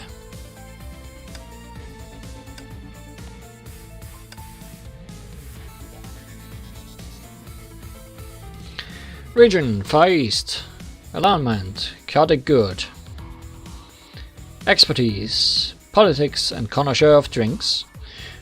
Height 167 centimeters. Weight 53 kilograms. Birthplace Far East. The eldest girl of the Saito clan and born with the name Kicho. She was known as Nohime due to her place of birth at Mino. Nohime would allow only people to address her as Nohime, so her real name was a mystery to many. She accidentally leaked a secret to Azaidono when drunk. According to Azaidono, Nohime would often point to distant rainbows and said, "That would be the color of my wings if I had them." The porcelain of Mino, Minoyaki, was extremely famous. Nohime would often collect various ceramics wares for drinking and gave them away to her friends. When she is in a good mood, Nohime would drink alone from midnight to dawn. If she ever bumps into a lady Chacha who enjoys viewing flowers at night, she would invite her for a drink. Nohime would often perform a sword dance when drunk. Many begged an audience to see this dance, but none of the visitors could handle their liquor half as well as Nohime. It would seem that these visitors only saw Nohime's dance in her drunken stupor.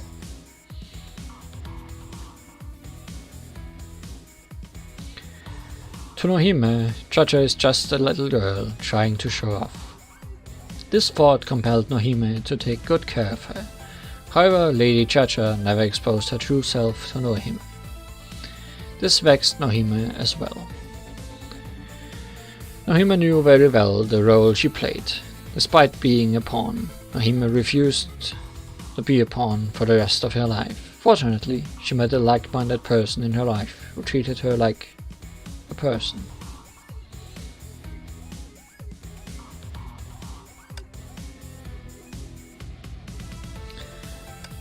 Sakamoto Ryoma.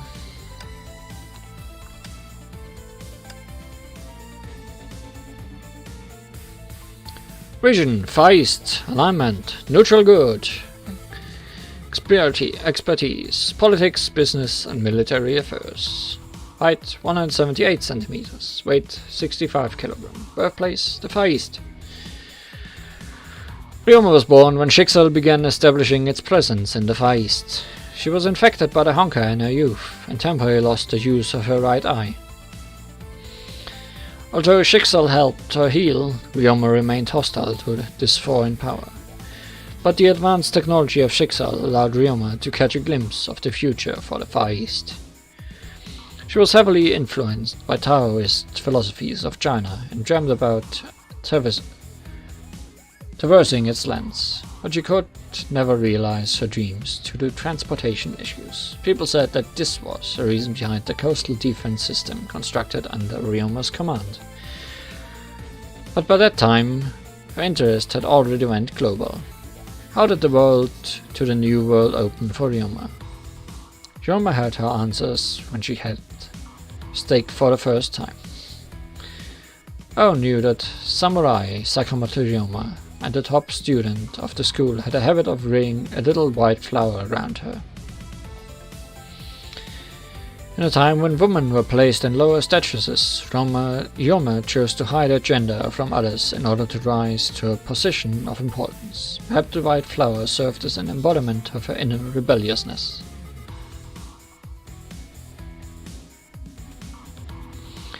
What weapon did Sakamoto Ryoma use? A blade or revolver? A brave warrior challenged her to seek an answer to these questions. The revolver may be dangerous, but her martial stance, it is Hoku Shin Ito Ryu, no doubt about it.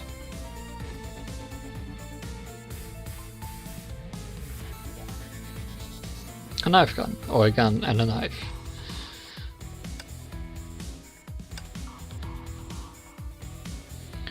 Oh no, no Yodo Dono. But Higokomado.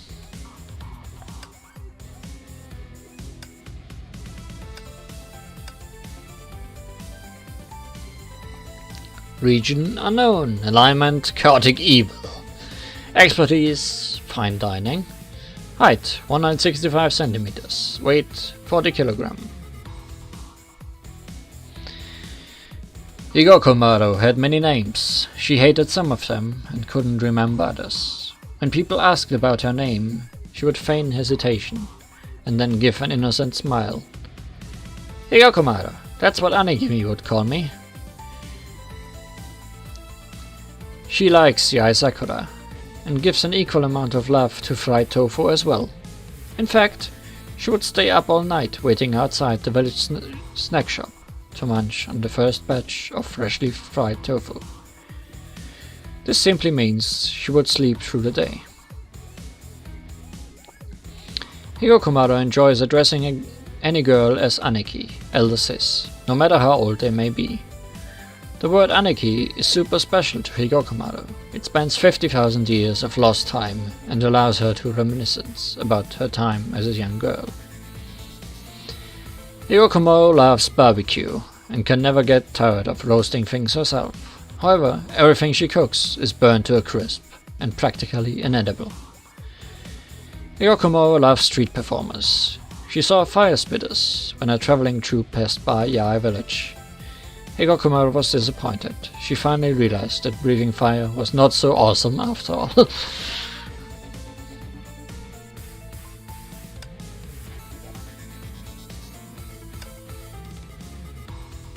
Nagamitsu.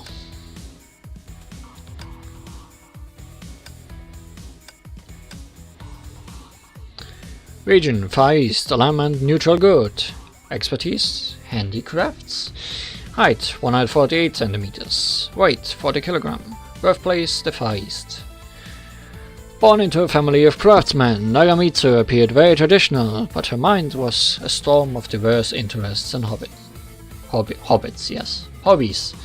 She took her studies seriously due to her fascination with cutting-edge technologies around the world. She studied to achieve the aim of applying new technologies in her sword making, simply because Osafune Nagamitsu is and always will be an excellent bladesmith. Nagamitsu has superb focusing skills, can even play unfocused, particularly in two things: sword making and sleeping. She often worked on her swords day and night. When work is done, she could sleep all day and night as well. It is not uncommon to see her patrons waiting all day and night outside the door. Since she is a girl, she was always considered inferior to her brother when she was younger. However, those who witnessed her blades will immediately put such doubts to rest. On occasion, some foolish patrons would say, "Did a woman really forge these blades?" These words, as careless as they may be, are always mercilessly refuted. Nagamitsu embarked on a journey to craft the perfect blade. Although her original intent was to study sword forging techniques of various countries, she ended up learning strange skills. She started crafting other weapons and left them in different areas. Some even ended up as collectibles posted by the region. She looked rustic and simple in her daily life and appeared as though she never changed. In fact, Nagamitsu actually asked her tailor to make 10 sets of the same outfit. Any damaged furniture would be replaced by an identical replica, generating the illusion that time had stopped in Nagamitsu's quarters. She did it not because she is harsh on herself, but because she regards it as less troublesome.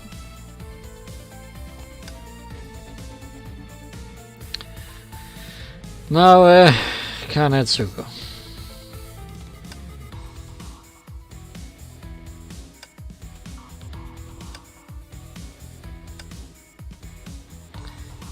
Yes. Sure. Region, the Far East, alignment, chaotic good, expertise, politics, military, height unknown, helmet, weight unknown, helmet.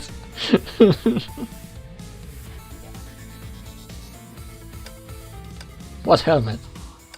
Are you counting this thing as a helmet? Sure. The Tokugawa shogunate was displeased with the Uesugi clan and suspected them of sedition. Clan Uesugi never intended to rebel. These charges are... Nae Kanetsugu laid out brush, ink and paper and began the opening lines of the Naoe letter. Kanetsugu soon tossed the pen and cried out in fury, "I couldn't do it no more. I am Uber. I shouldn't be copying things like this." Kanetsugu then gave herself a helmet with the character I. That also happens to mean love, so it is that helmet, huh? But the helmet was too big and left Kanetsugu a little heavy-headed.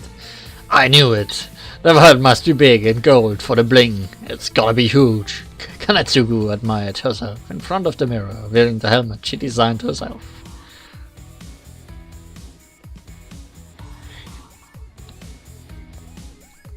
Kanetsugu served the Uesugi family for many years, and was treated as the most trusted retainer of the clan. When her young lord was old enough to learn the way of the sword, the arms master displayed an array of weapons to choose from. But Kanetsugi was not impressed, and the young lord was eager to make her happy. "Please, Master Noah, tell me what you want." "I want a hammer.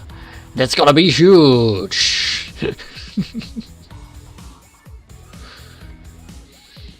She got her wish. The young lord commissioned the best smiths of the fief to forge an over-the-top hammer. I, Naoe Kanetsugu, is now ready for battle.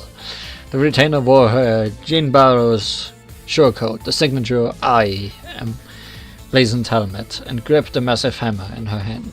She scanned her warriors and roared the motto of her regime: "We fight for love and peace." Himeko's report. We need to do something about Ai-chan's obsession with these Japanese Tiger Dorama history TV shows. Principal, her addiction is getting in the way of her everything.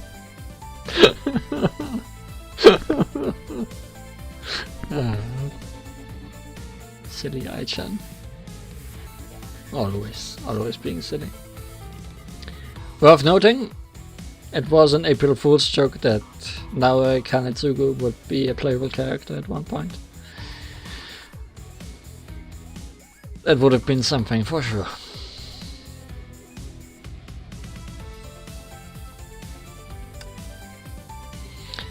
Ryonosuke Akuragawa's kappa.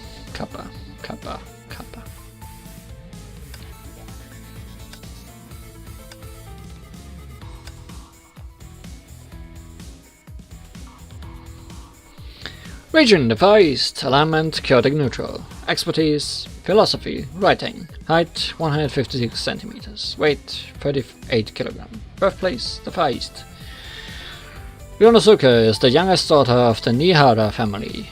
Her mother experienced mental disorders shortly after her birth. She was therefore adopted by her relatives and received the Akutagawa family name.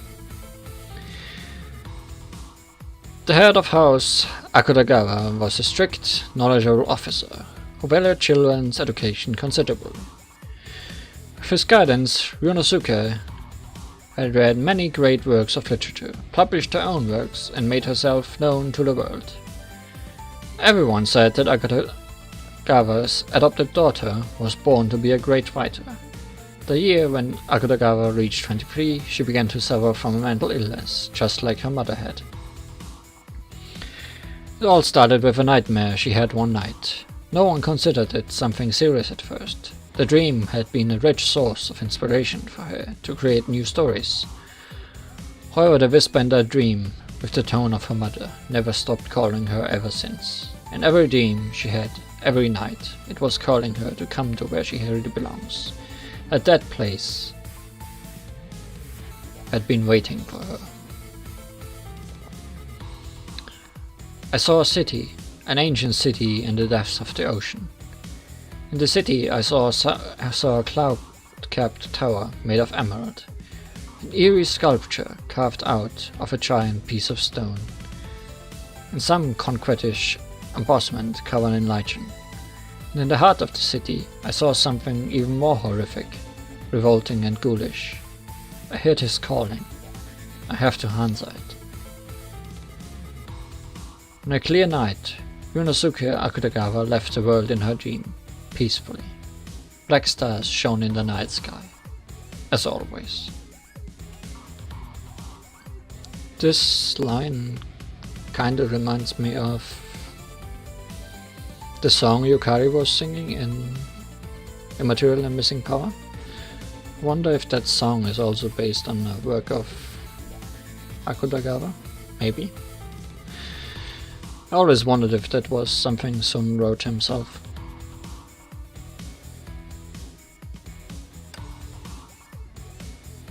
I don't think there are any sources on the wiki about it. Schicksal Knights. How much is there left? Still a bit. Lucia.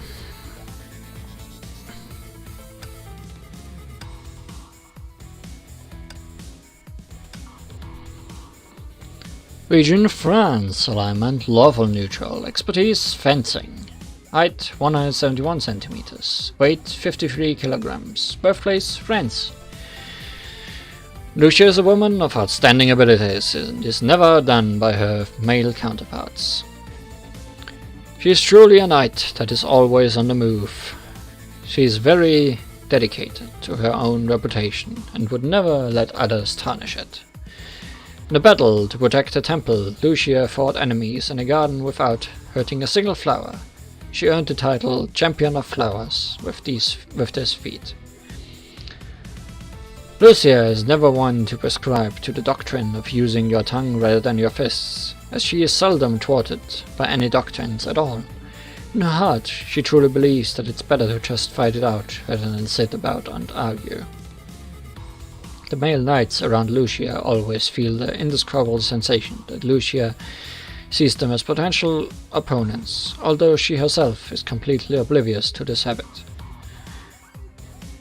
As a child, while assisting her gardener parents with planting and growing flowers, she secretly takes shears with the intent of cutting her hair, only to be stopped before she could do so each time. Today, Lucia has already rid herself of her obsession with cutting hair. She has trained herself to have an offensive yet flexible body, which is perhaps also related to her long hair, which is always flowing freely. Although she never inherited her parents' line of work, Lucia is especially gentle when it comes to flowers. Such gentleness has drawn the attention of many of the other ladies around her, thus giving her Champion of Flowers nickname some new meanings over time.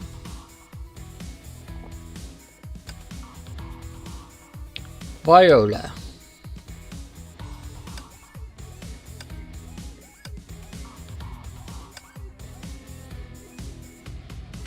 Region England, alignment lawful good, expertise medicine and healing, height 155 centimeters, weight 43 kilogram, birthplace England. She doesn't look like us as sinners. She's not cold either. In fact, she's afraid to look at us in the eyes. But she's really nice and gentle with your wounds and has really steady hands with the bandages. That's how injured soldiers describe Viola.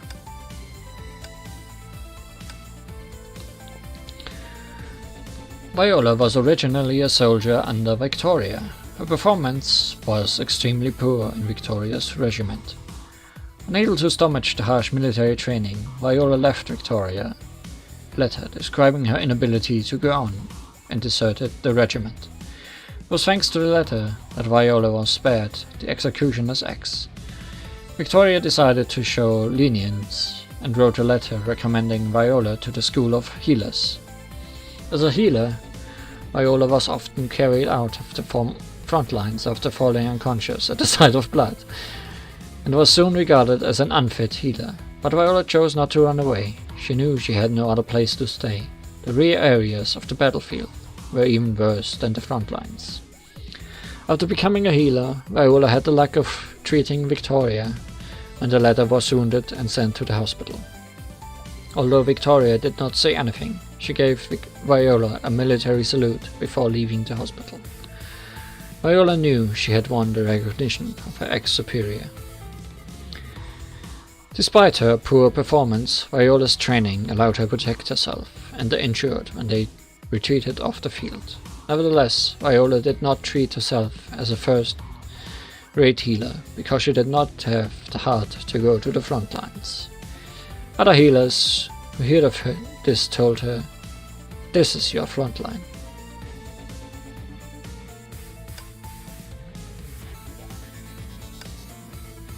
Olivia! No. Olivia is next, right? No, there is no Olivia. Octavia!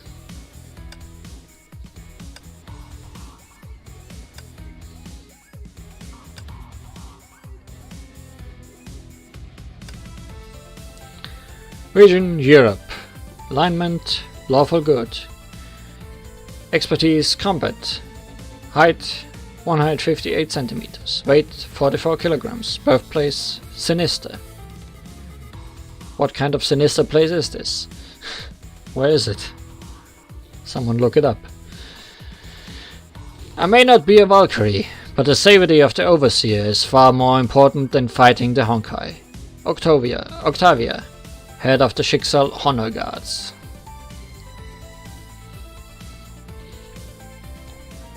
In 1475, the Schicksal army was finally forced to retreat at the Chipchak steppes in Central Asia. On their way back to Geneva, Callan found an orphan struggling to survive in the ruins. She did not say a word, but Otto understood her feelings. The war devastated the lands. They were on the side of those who instigated the conflict. Callan brought the girl to Europe and named her Vera, partly to redeem her crimes and partly out of sympathy. People say that a cold, unbeating heart lies within the chest of Otto Apocalypse. This was not entirely right. Otto played the role of an all-accommodating older brother to Vera. He taught Vera how to read and write, and had a Valkyrie teach her the art of combat. However, Vera's common background meant that she would never become a Valkyrie. Nevertheless, Otto was extremely patient with her. Vera repaid his patience by admiring Otto like a god. She even called herself Octavia, sister of one of Otto's favorite historical figures, Octavius. People laughed at her strange act, and even more rumors about her relationship with Otto. Being clumsy with words, Vera never bothered to explain her decision. She did not care for such rumors. She regarded herself as a loyal warrior and strove to obey Otto's every command.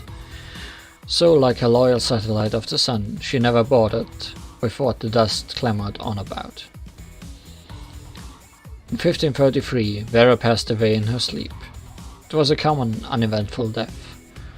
Otto's last connections with the mundane world died with her. Her tombstone bore a simple inscription: Octavia, I hereby offer you your favorite name.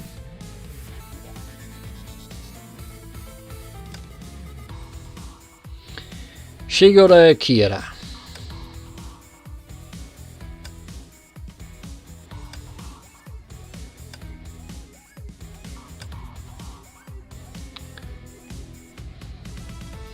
Region: Western Europe. Alignment: Lawful Good. Expertise: Idols: Valkyrie. Height: 162 centimeters. Weight: 47 kg.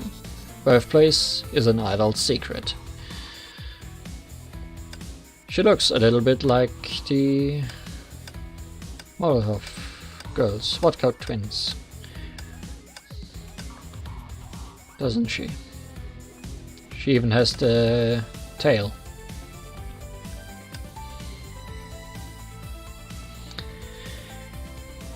Shigure Kira never expected to become a Valkyrie. She thought she was taking part in a talent training show and was extremely surprised to run into the dance virtuoso Salome. Kira didn't know why the famous Salome also signed up to the show, given the latter's massive popularity. Unwilling to look bad in front of Salome, Kira did her best and completed many grueling trials. Congrats, you are now a Schicksal Valkyrie. The training camp supervisor patted Kira on her shoulder and left. Schicksal Valkyrie. Kira was shocked. She stole a glimpse of Salome just to make sure. The talent training show was already over when you arrived. This was another event, didn't you know? Salome joked. What? You should have told me about that earlier. Despite becoming Schicksal Valkyrie, Kira refused to give up on her celebrity dreams. Kira would often sneak into a training cabin after a day of tiring Valkyrie routines to keep her dance grooves honed and ready. She did not expect to run into Salome again. I don't look so surprised. I'm gonna be your instructor, darling. Starting today. What? Of all the Valkyries, Kira respected Cecilia the most. Cecilia Chariot, that is. Cecilia is gifted, powerful, gentle, kind, and patient with the Valkyrie's trainees. She taught the young warriors many combat techniques that proved useful in the field, but Siegfried of House Kaslana stole Cecilia away from them. Kira quickly became a suspected source of many negative rumors regarding Siegfried, such as the one time where he smacked every Valkyrie on the sword. Many Valkyries were curious about the weapon known as the Abyss Flower. Kira, who regarded herself as Cecilia's top fan, was no exception. Abyss Flower is the lance. Kira finally got enough courage to ask Cecilia to show her her most powerful Valkyrie weapon in existence. She got her wish. She also had Cecilia take a picture of her holding the Abyss Flower.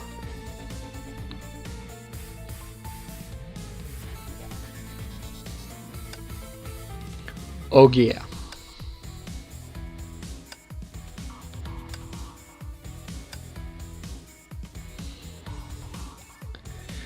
Region: Western Europe. Alignment: Neutral Good. Expertise: Command Fighting. Height: 167 centimeters. Weight: 55 kg. Birthplace: Denmark. Wherever you go, always remember you are the Princess of Denmark. These are the last words Ogier heard from her father before she left her homeland with Charles the Great to fight the Honkai. She still remembers that on the day she left, the field was covered with margarets, with swans swimming gracefully in the lake. Pick your favorite. You deserve a good sword, said Charlemagne to Ogier.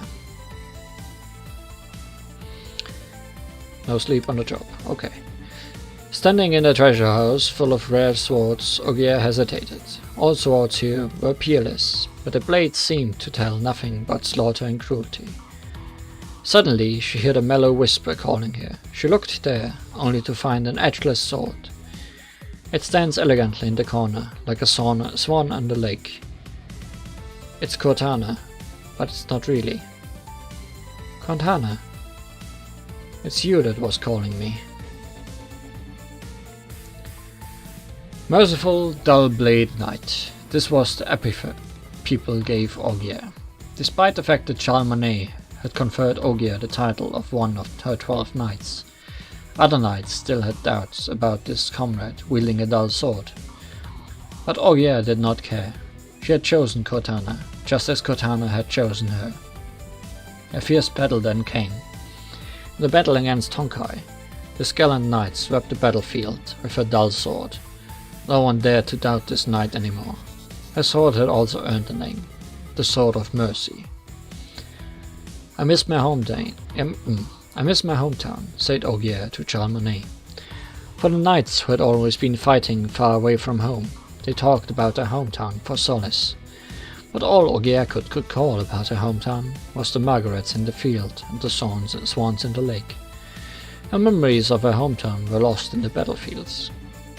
In the long march to the north, Charlemagne took Ogier back to her town, but the margarets and the swans were all gone.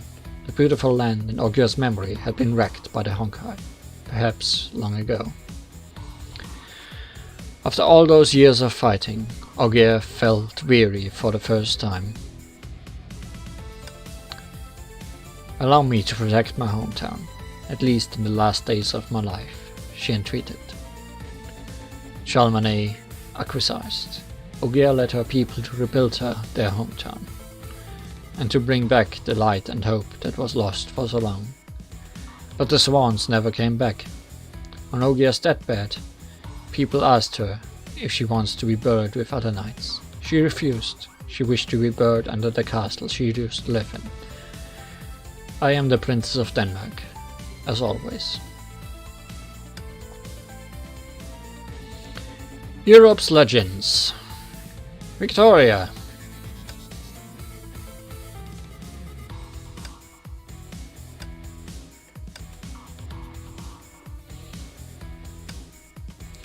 Region England. Alignment lawful good. Expertise fencing. Height 172 centimeters. Weight 58 kilograms. Careful! You've stepped on the flower. Lucia, the ill-tempered knight of flowers, screamed as she threw a punch at Victoria's face. That was how these two knights met. These two knight captains met.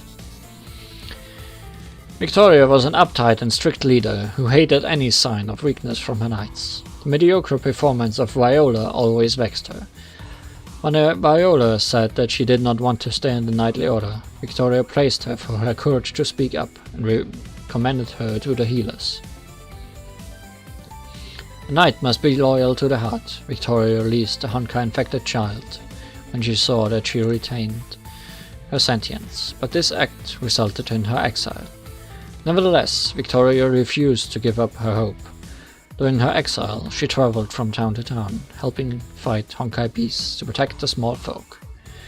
Though she saved to try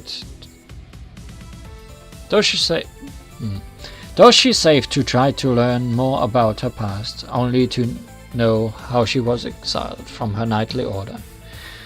The reputation of the exiled knight began to spread far and wide.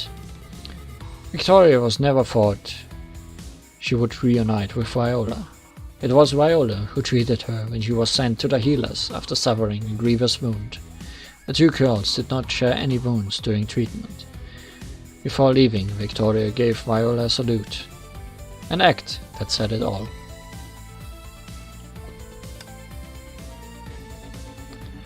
Elizabeth Barbary. I feel like I read that before on stream. About Elizabeth. But let's be complete today, I guess. Region, Europe. Alignment, chaotic evil. Expertise, politics and gardening.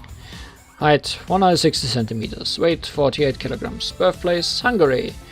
Elizabeth Barbary is the most Most and powerful lady in the annals of the Kingdom of Hungary, but also the most notorious. Castle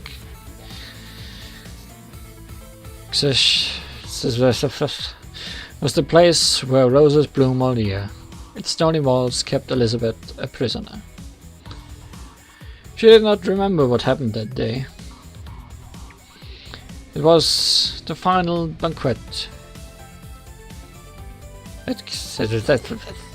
The noble gathering to celebrate her birthday, but Elizabeth fell asleep during the feast.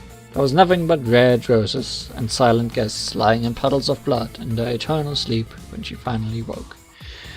No one dared to visit the place after that incident. Elizabeth thought she would be used to such loneliness. While walking in her rose gardens one night, someone covered in blood fell right into Elizabeth's rose gardens and her life. It was Dracula. What surprised Elizabeth was that Dracula's seemingly lethal wounds healed miraculously. To repay the boon of saving a life, Dracula would bring delicious desserts and tales from the outside world to sate her curiosity. Elizabeth would listen quietly as she enjoyed the stories and the act of being a lady. This lasted for several months until... I'm sorry, Elizabeth, I have to go. Schicksal is after me. I can't let him get to you. And take me along with you. The roses always bloom. I castle that place. We won't be hearing about Dracula, sadly. But we have a Katarina.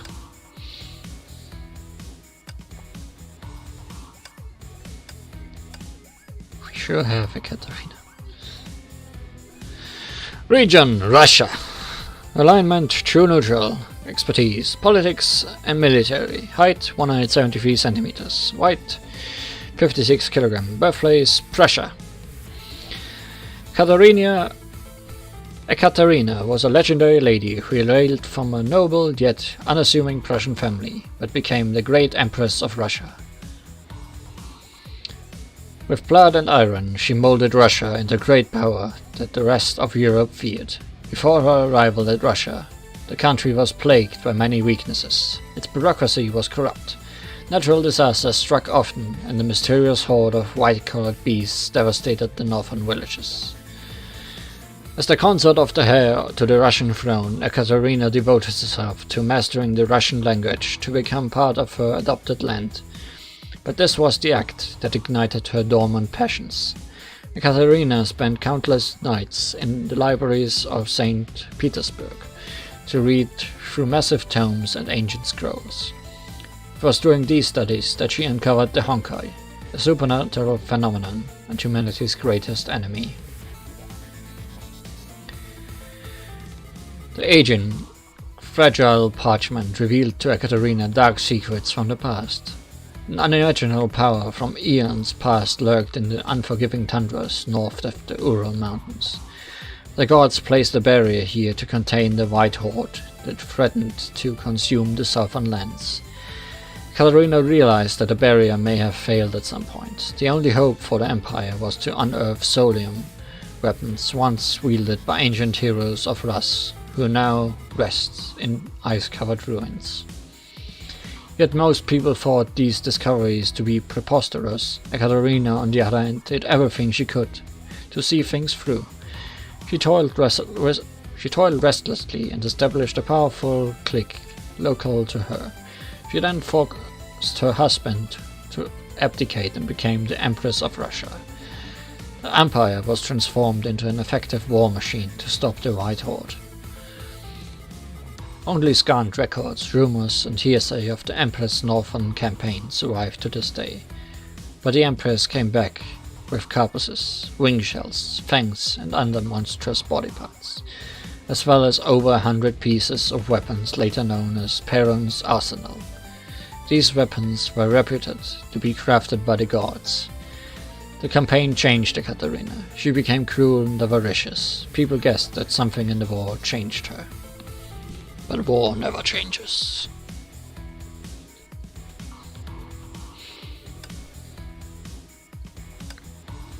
Syrian.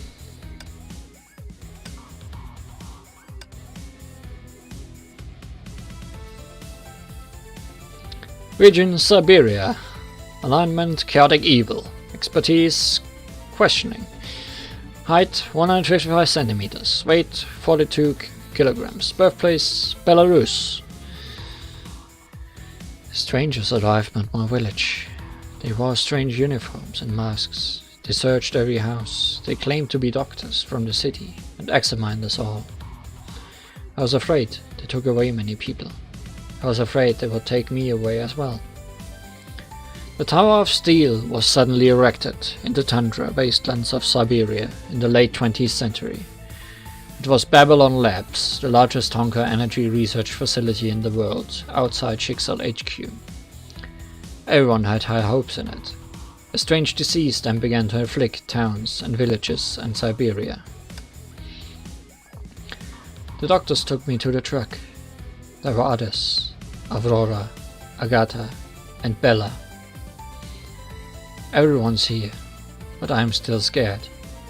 I want to go home. The doctors scare me. The strange place scares me. And that thing they were talking about. Astonishing findings. Subject 52 from Belarus demonstrated remarkable high Honkai resistance and the ability to absorb neutralize this energy. The cause for this has yet to be determined, but it may very well be the thing we are looking for. P.S. More subjects needed at the lab. Please step up recruitment. Experts from Babylon Labs reported. 2001.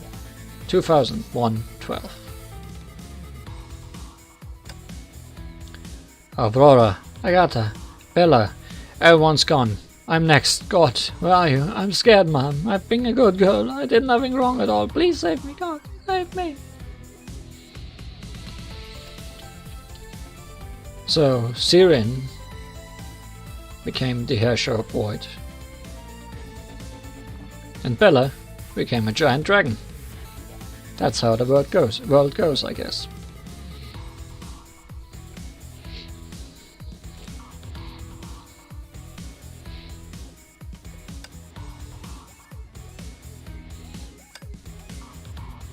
Charlemagne.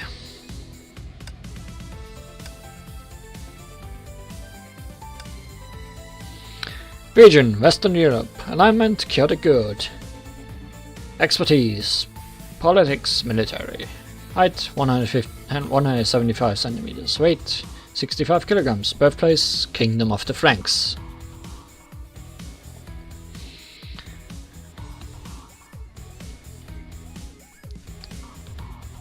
Is Kiana the Herrscher of the Void? That's an interesting question, isn't it now?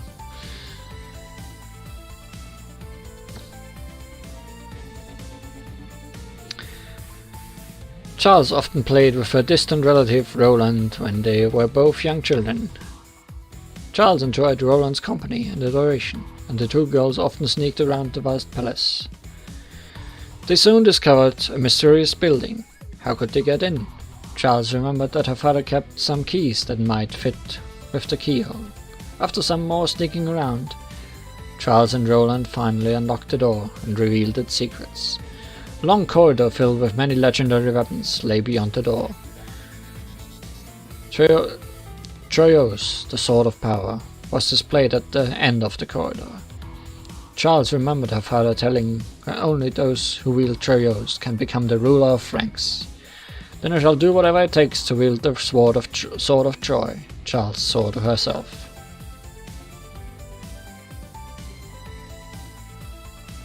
Roland, on the other hand, felt hopelessly attached to another weapon. She asked Charles whether she could give it to her if she became a knight. Charles agreed. After her inauguration as the ruler of the Franks, she fulfilled her promise and granted Roland the sword of her dreams. It was a legendary blade named Durandal. Charles would spend many years looking for other divine artifacts. She met many brave warriors and knights along the way, and convinced them to join her war against the Honkai. The best knights were allowed to visit Yazanan and pick a weapon of their choosing. Pledge your blade to my service, and I shall reward you with weapons worth of your might. But war also brought death. Roland, the first knight to pledge her services to Charles, eventually fell in battle. The holy blade Durandal was also lost with her. Several paladins and advisors asked Charles to initiate a quest to recover Durandal and grant it to another knight. Charles refused. Her best friend, Roland, deserves Durandal. Let them keep each other's company in their eternal sleep.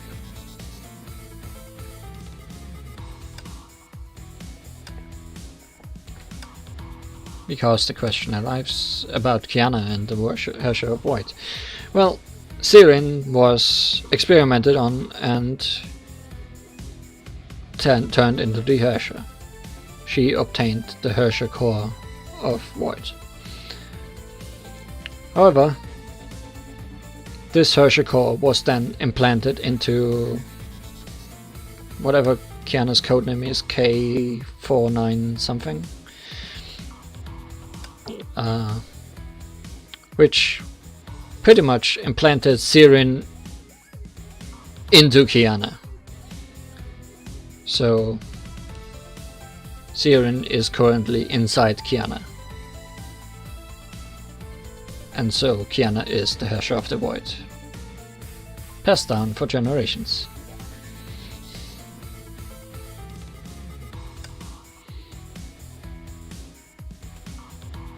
Anyways, Roland obtained Durandal, didn't she?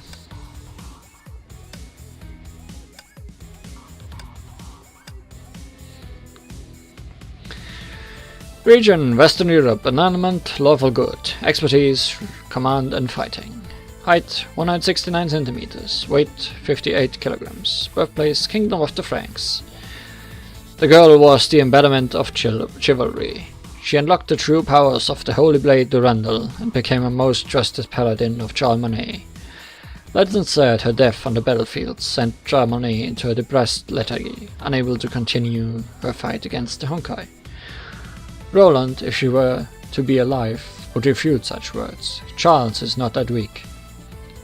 Most people would think the Frankish armies would do well even without the 12 paladins, but only those who fought the Honkai knew that the levies of foot soldiers would do poorly against the Honkai.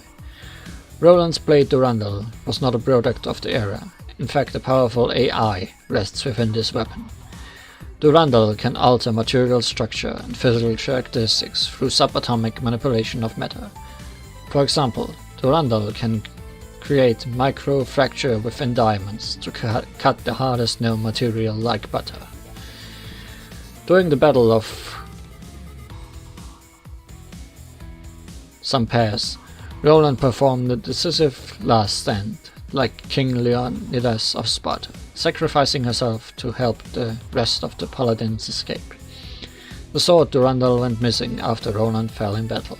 Legends speak of a rainbow that shone brighter than the sun itself, arching above the battlefield strewn with Honkai beasts. Despite being a martial legend, Roland did not fare well in romance. She was a little introverted, but entered a maddening rage after rejection that caused major ruckus in the court of Charlemagne. Only Paladin Astolfo could contain her fury. Well, we do know that Astolfo is male. Cleopatra.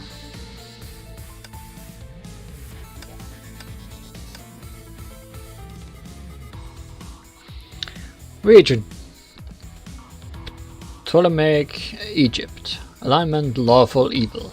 Expertise: Politics. Height: 170 centimeters. Weight: 58 kg. Birthplace: Ptolemaic Egypt.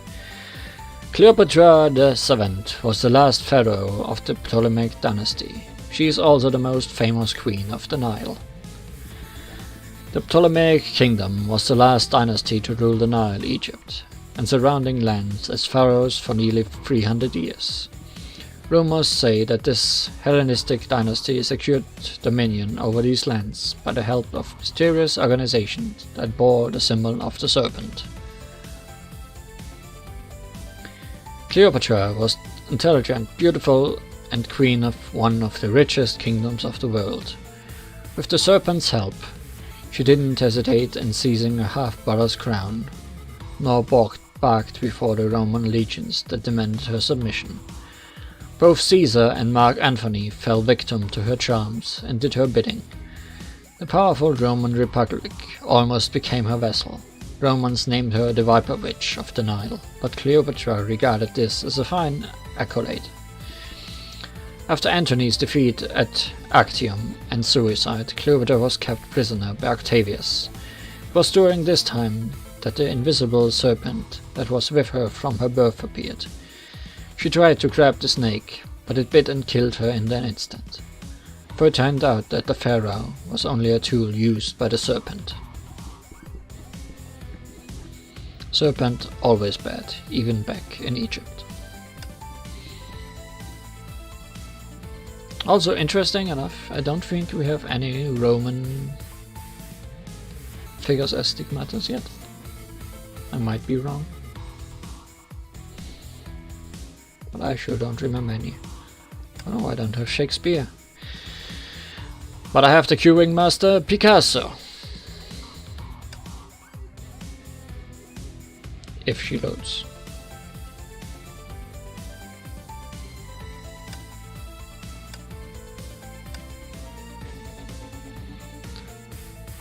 Region, France, alignment, lawful evil, expertise, painting, height 151 centimeters, weight 54 kilogram, birthplace, Spain. I just wanted to have a great afternoon with you. The lovely maid entered the painter's atelier. She did not know that the mischievous demoness had used that line to countless others. Picasso is devoted, yet goes off on numerous pursuits. She does not target people. Instead, she seeks to create works of art that astound her audience. Picasso feels that the taste of love every time she picks up the brush. Picasso feels the taste of love every time she picks up the brush. You stole my soul. In exchange, I'll need to leave a lasting impression of your visage on canvas. Picasso always used these lines. They were so effective that they became some of the most popular romantic lines of her time. Picasso believes that art is a process of killing of her past. She literally murdered many potential masterpieces. So these scraps may cost a fortune on their own. They were worthless to Picasso. Picasso treats the creative process as love and will not compromise that for anything. Of course, there are a few pieces that manage to satisfy her standards. When rosy-fingered dawn peer beyond the clouds, Picasso would see her easel with the window and gently caress their contours. Hola, my muse.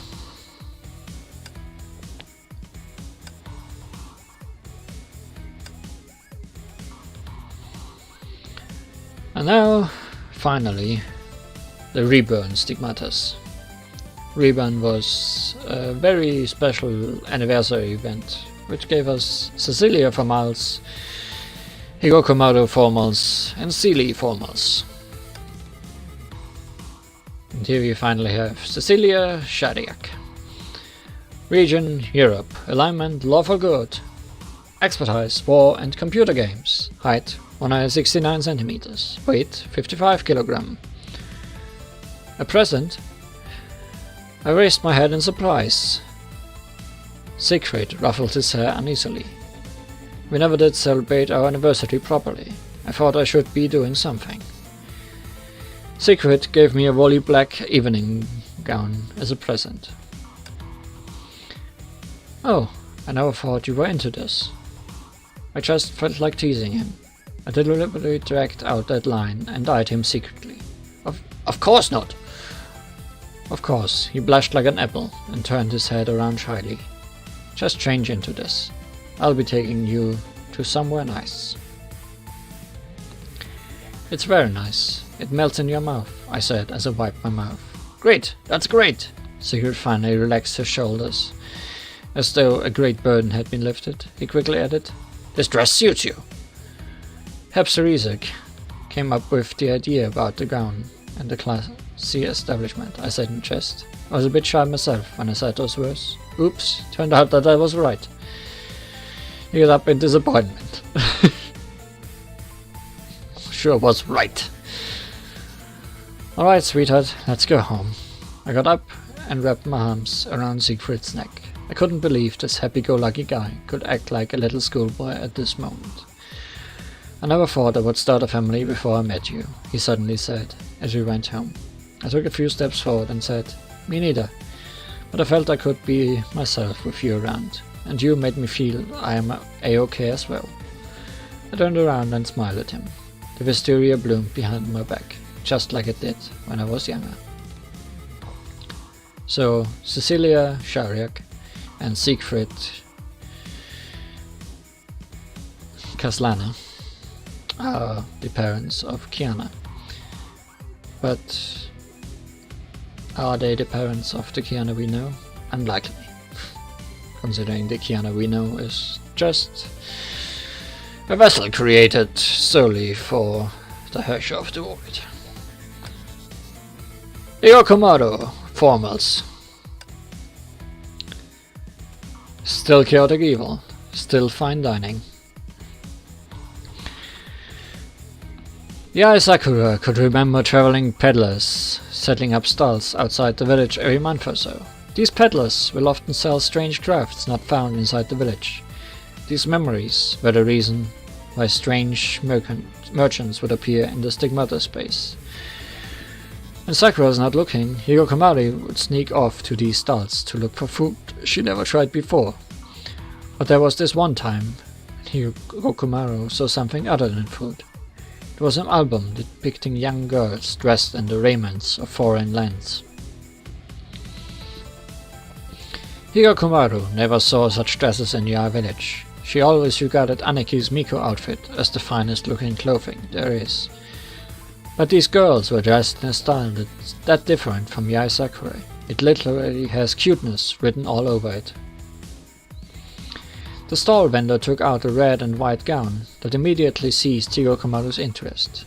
It shares the same color scheme with Yae Sakura's Miko outfit, and looks just like the little girl's outfit in the album. That's it! Hirokomaru purchased the dress despite spending all her savings. Hirokomaru changed into her new dress to greet Yae Sakura at the door, and the latter got home in the evening. Aniki, do I look good in this dress? Let's go to the Hanabi Fireworks Fest in these. That sure is a smile. And finally, Sile formals. Sile, who knows? Region Siberia. Alignment chaotic good. Expertise none. Height 149 centimeters before X10. Weight 42 kilograms before X10. Birthplace Estonia. Seely received this present from Mom in the orphanage. Mom being Kerkolia. Despite being a research facility, Kerkolia intended to be a decent mother figure in Kerkolia's orphanage. The day she met the child was set as their birthday. She would also prepare a present and a sumptuous dinner for that occasion as well. Of all presents she gave, Kerkolia loved girls' dresses the most. Deep inside, she really hoped that the girls could wear these dresses one day. But another voice told her that not every girl could live to see the day. Seely was probably Kerkolia's favorite daughter. That was probably why Kerkolia felt somewhat fortunate when Seely was deemed unqualified for the X10 project. But Seely revealed her stigmata to her that evening. Kerkolia and Seely left the orphanage together, but only Kerkolia came back. Time forever stopped in Seely and Bronya's room. The dress laid silently in their chest, waiting for its owner to return and claim what is theirs.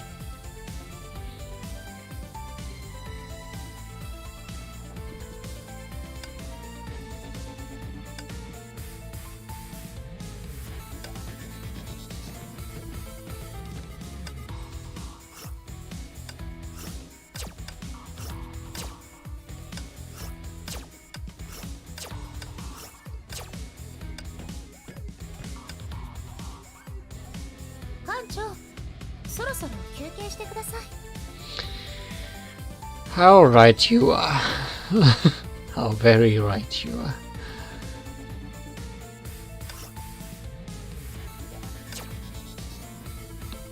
Don't think you were ever this right before. That was a lot of backstory.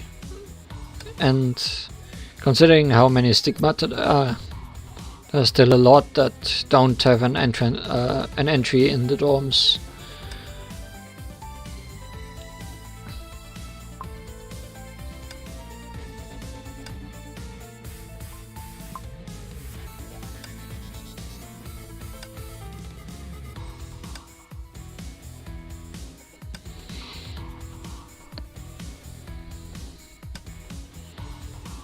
Like a lot.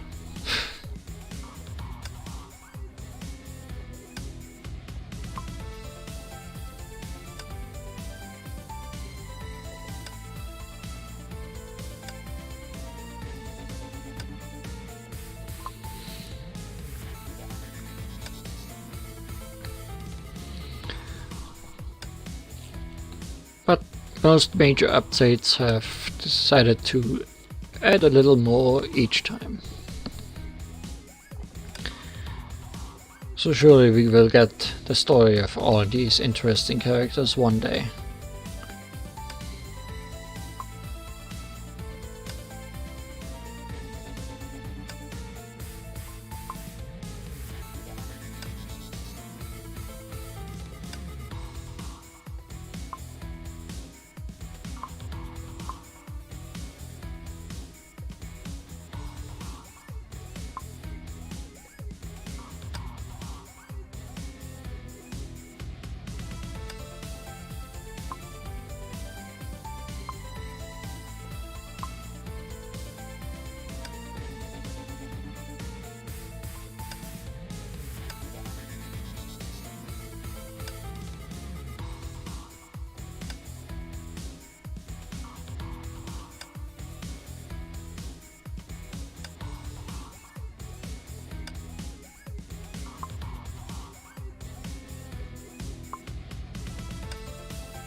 Look at Santa.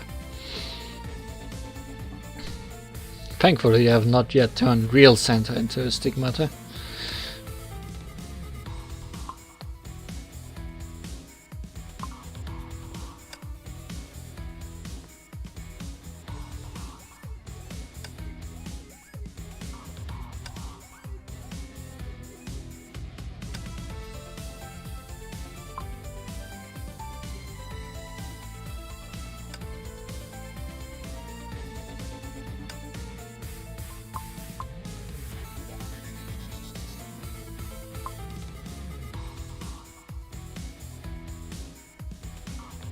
Sure, 3 different ones of her.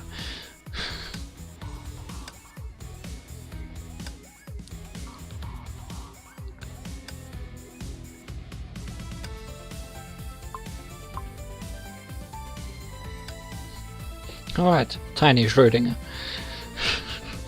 Because why not Tiny Schrödinger?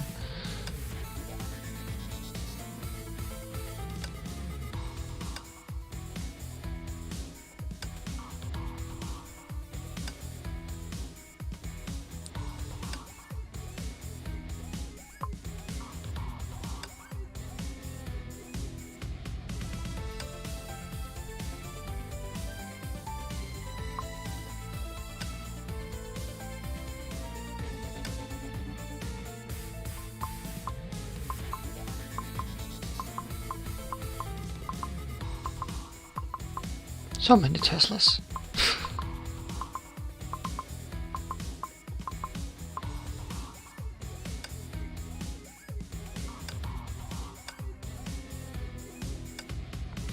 This is the real Satan.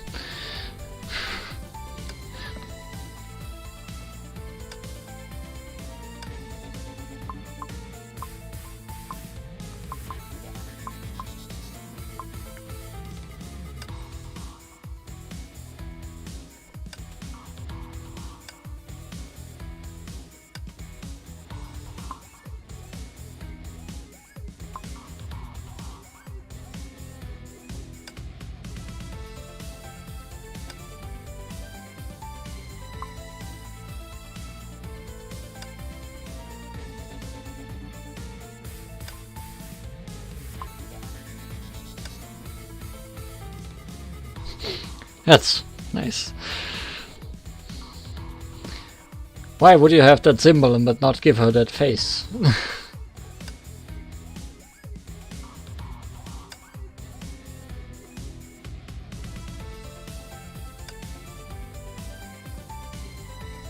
That could also be Satan, if you just add a letter.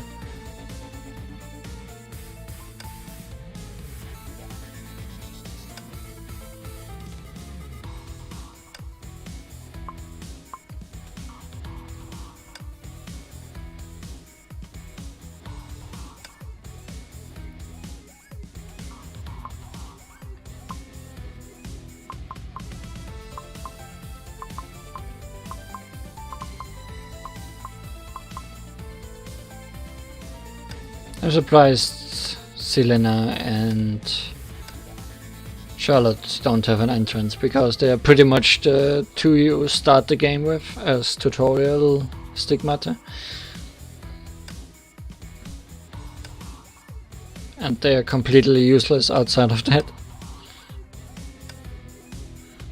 So at least giving them some story would be interesting. Oh well.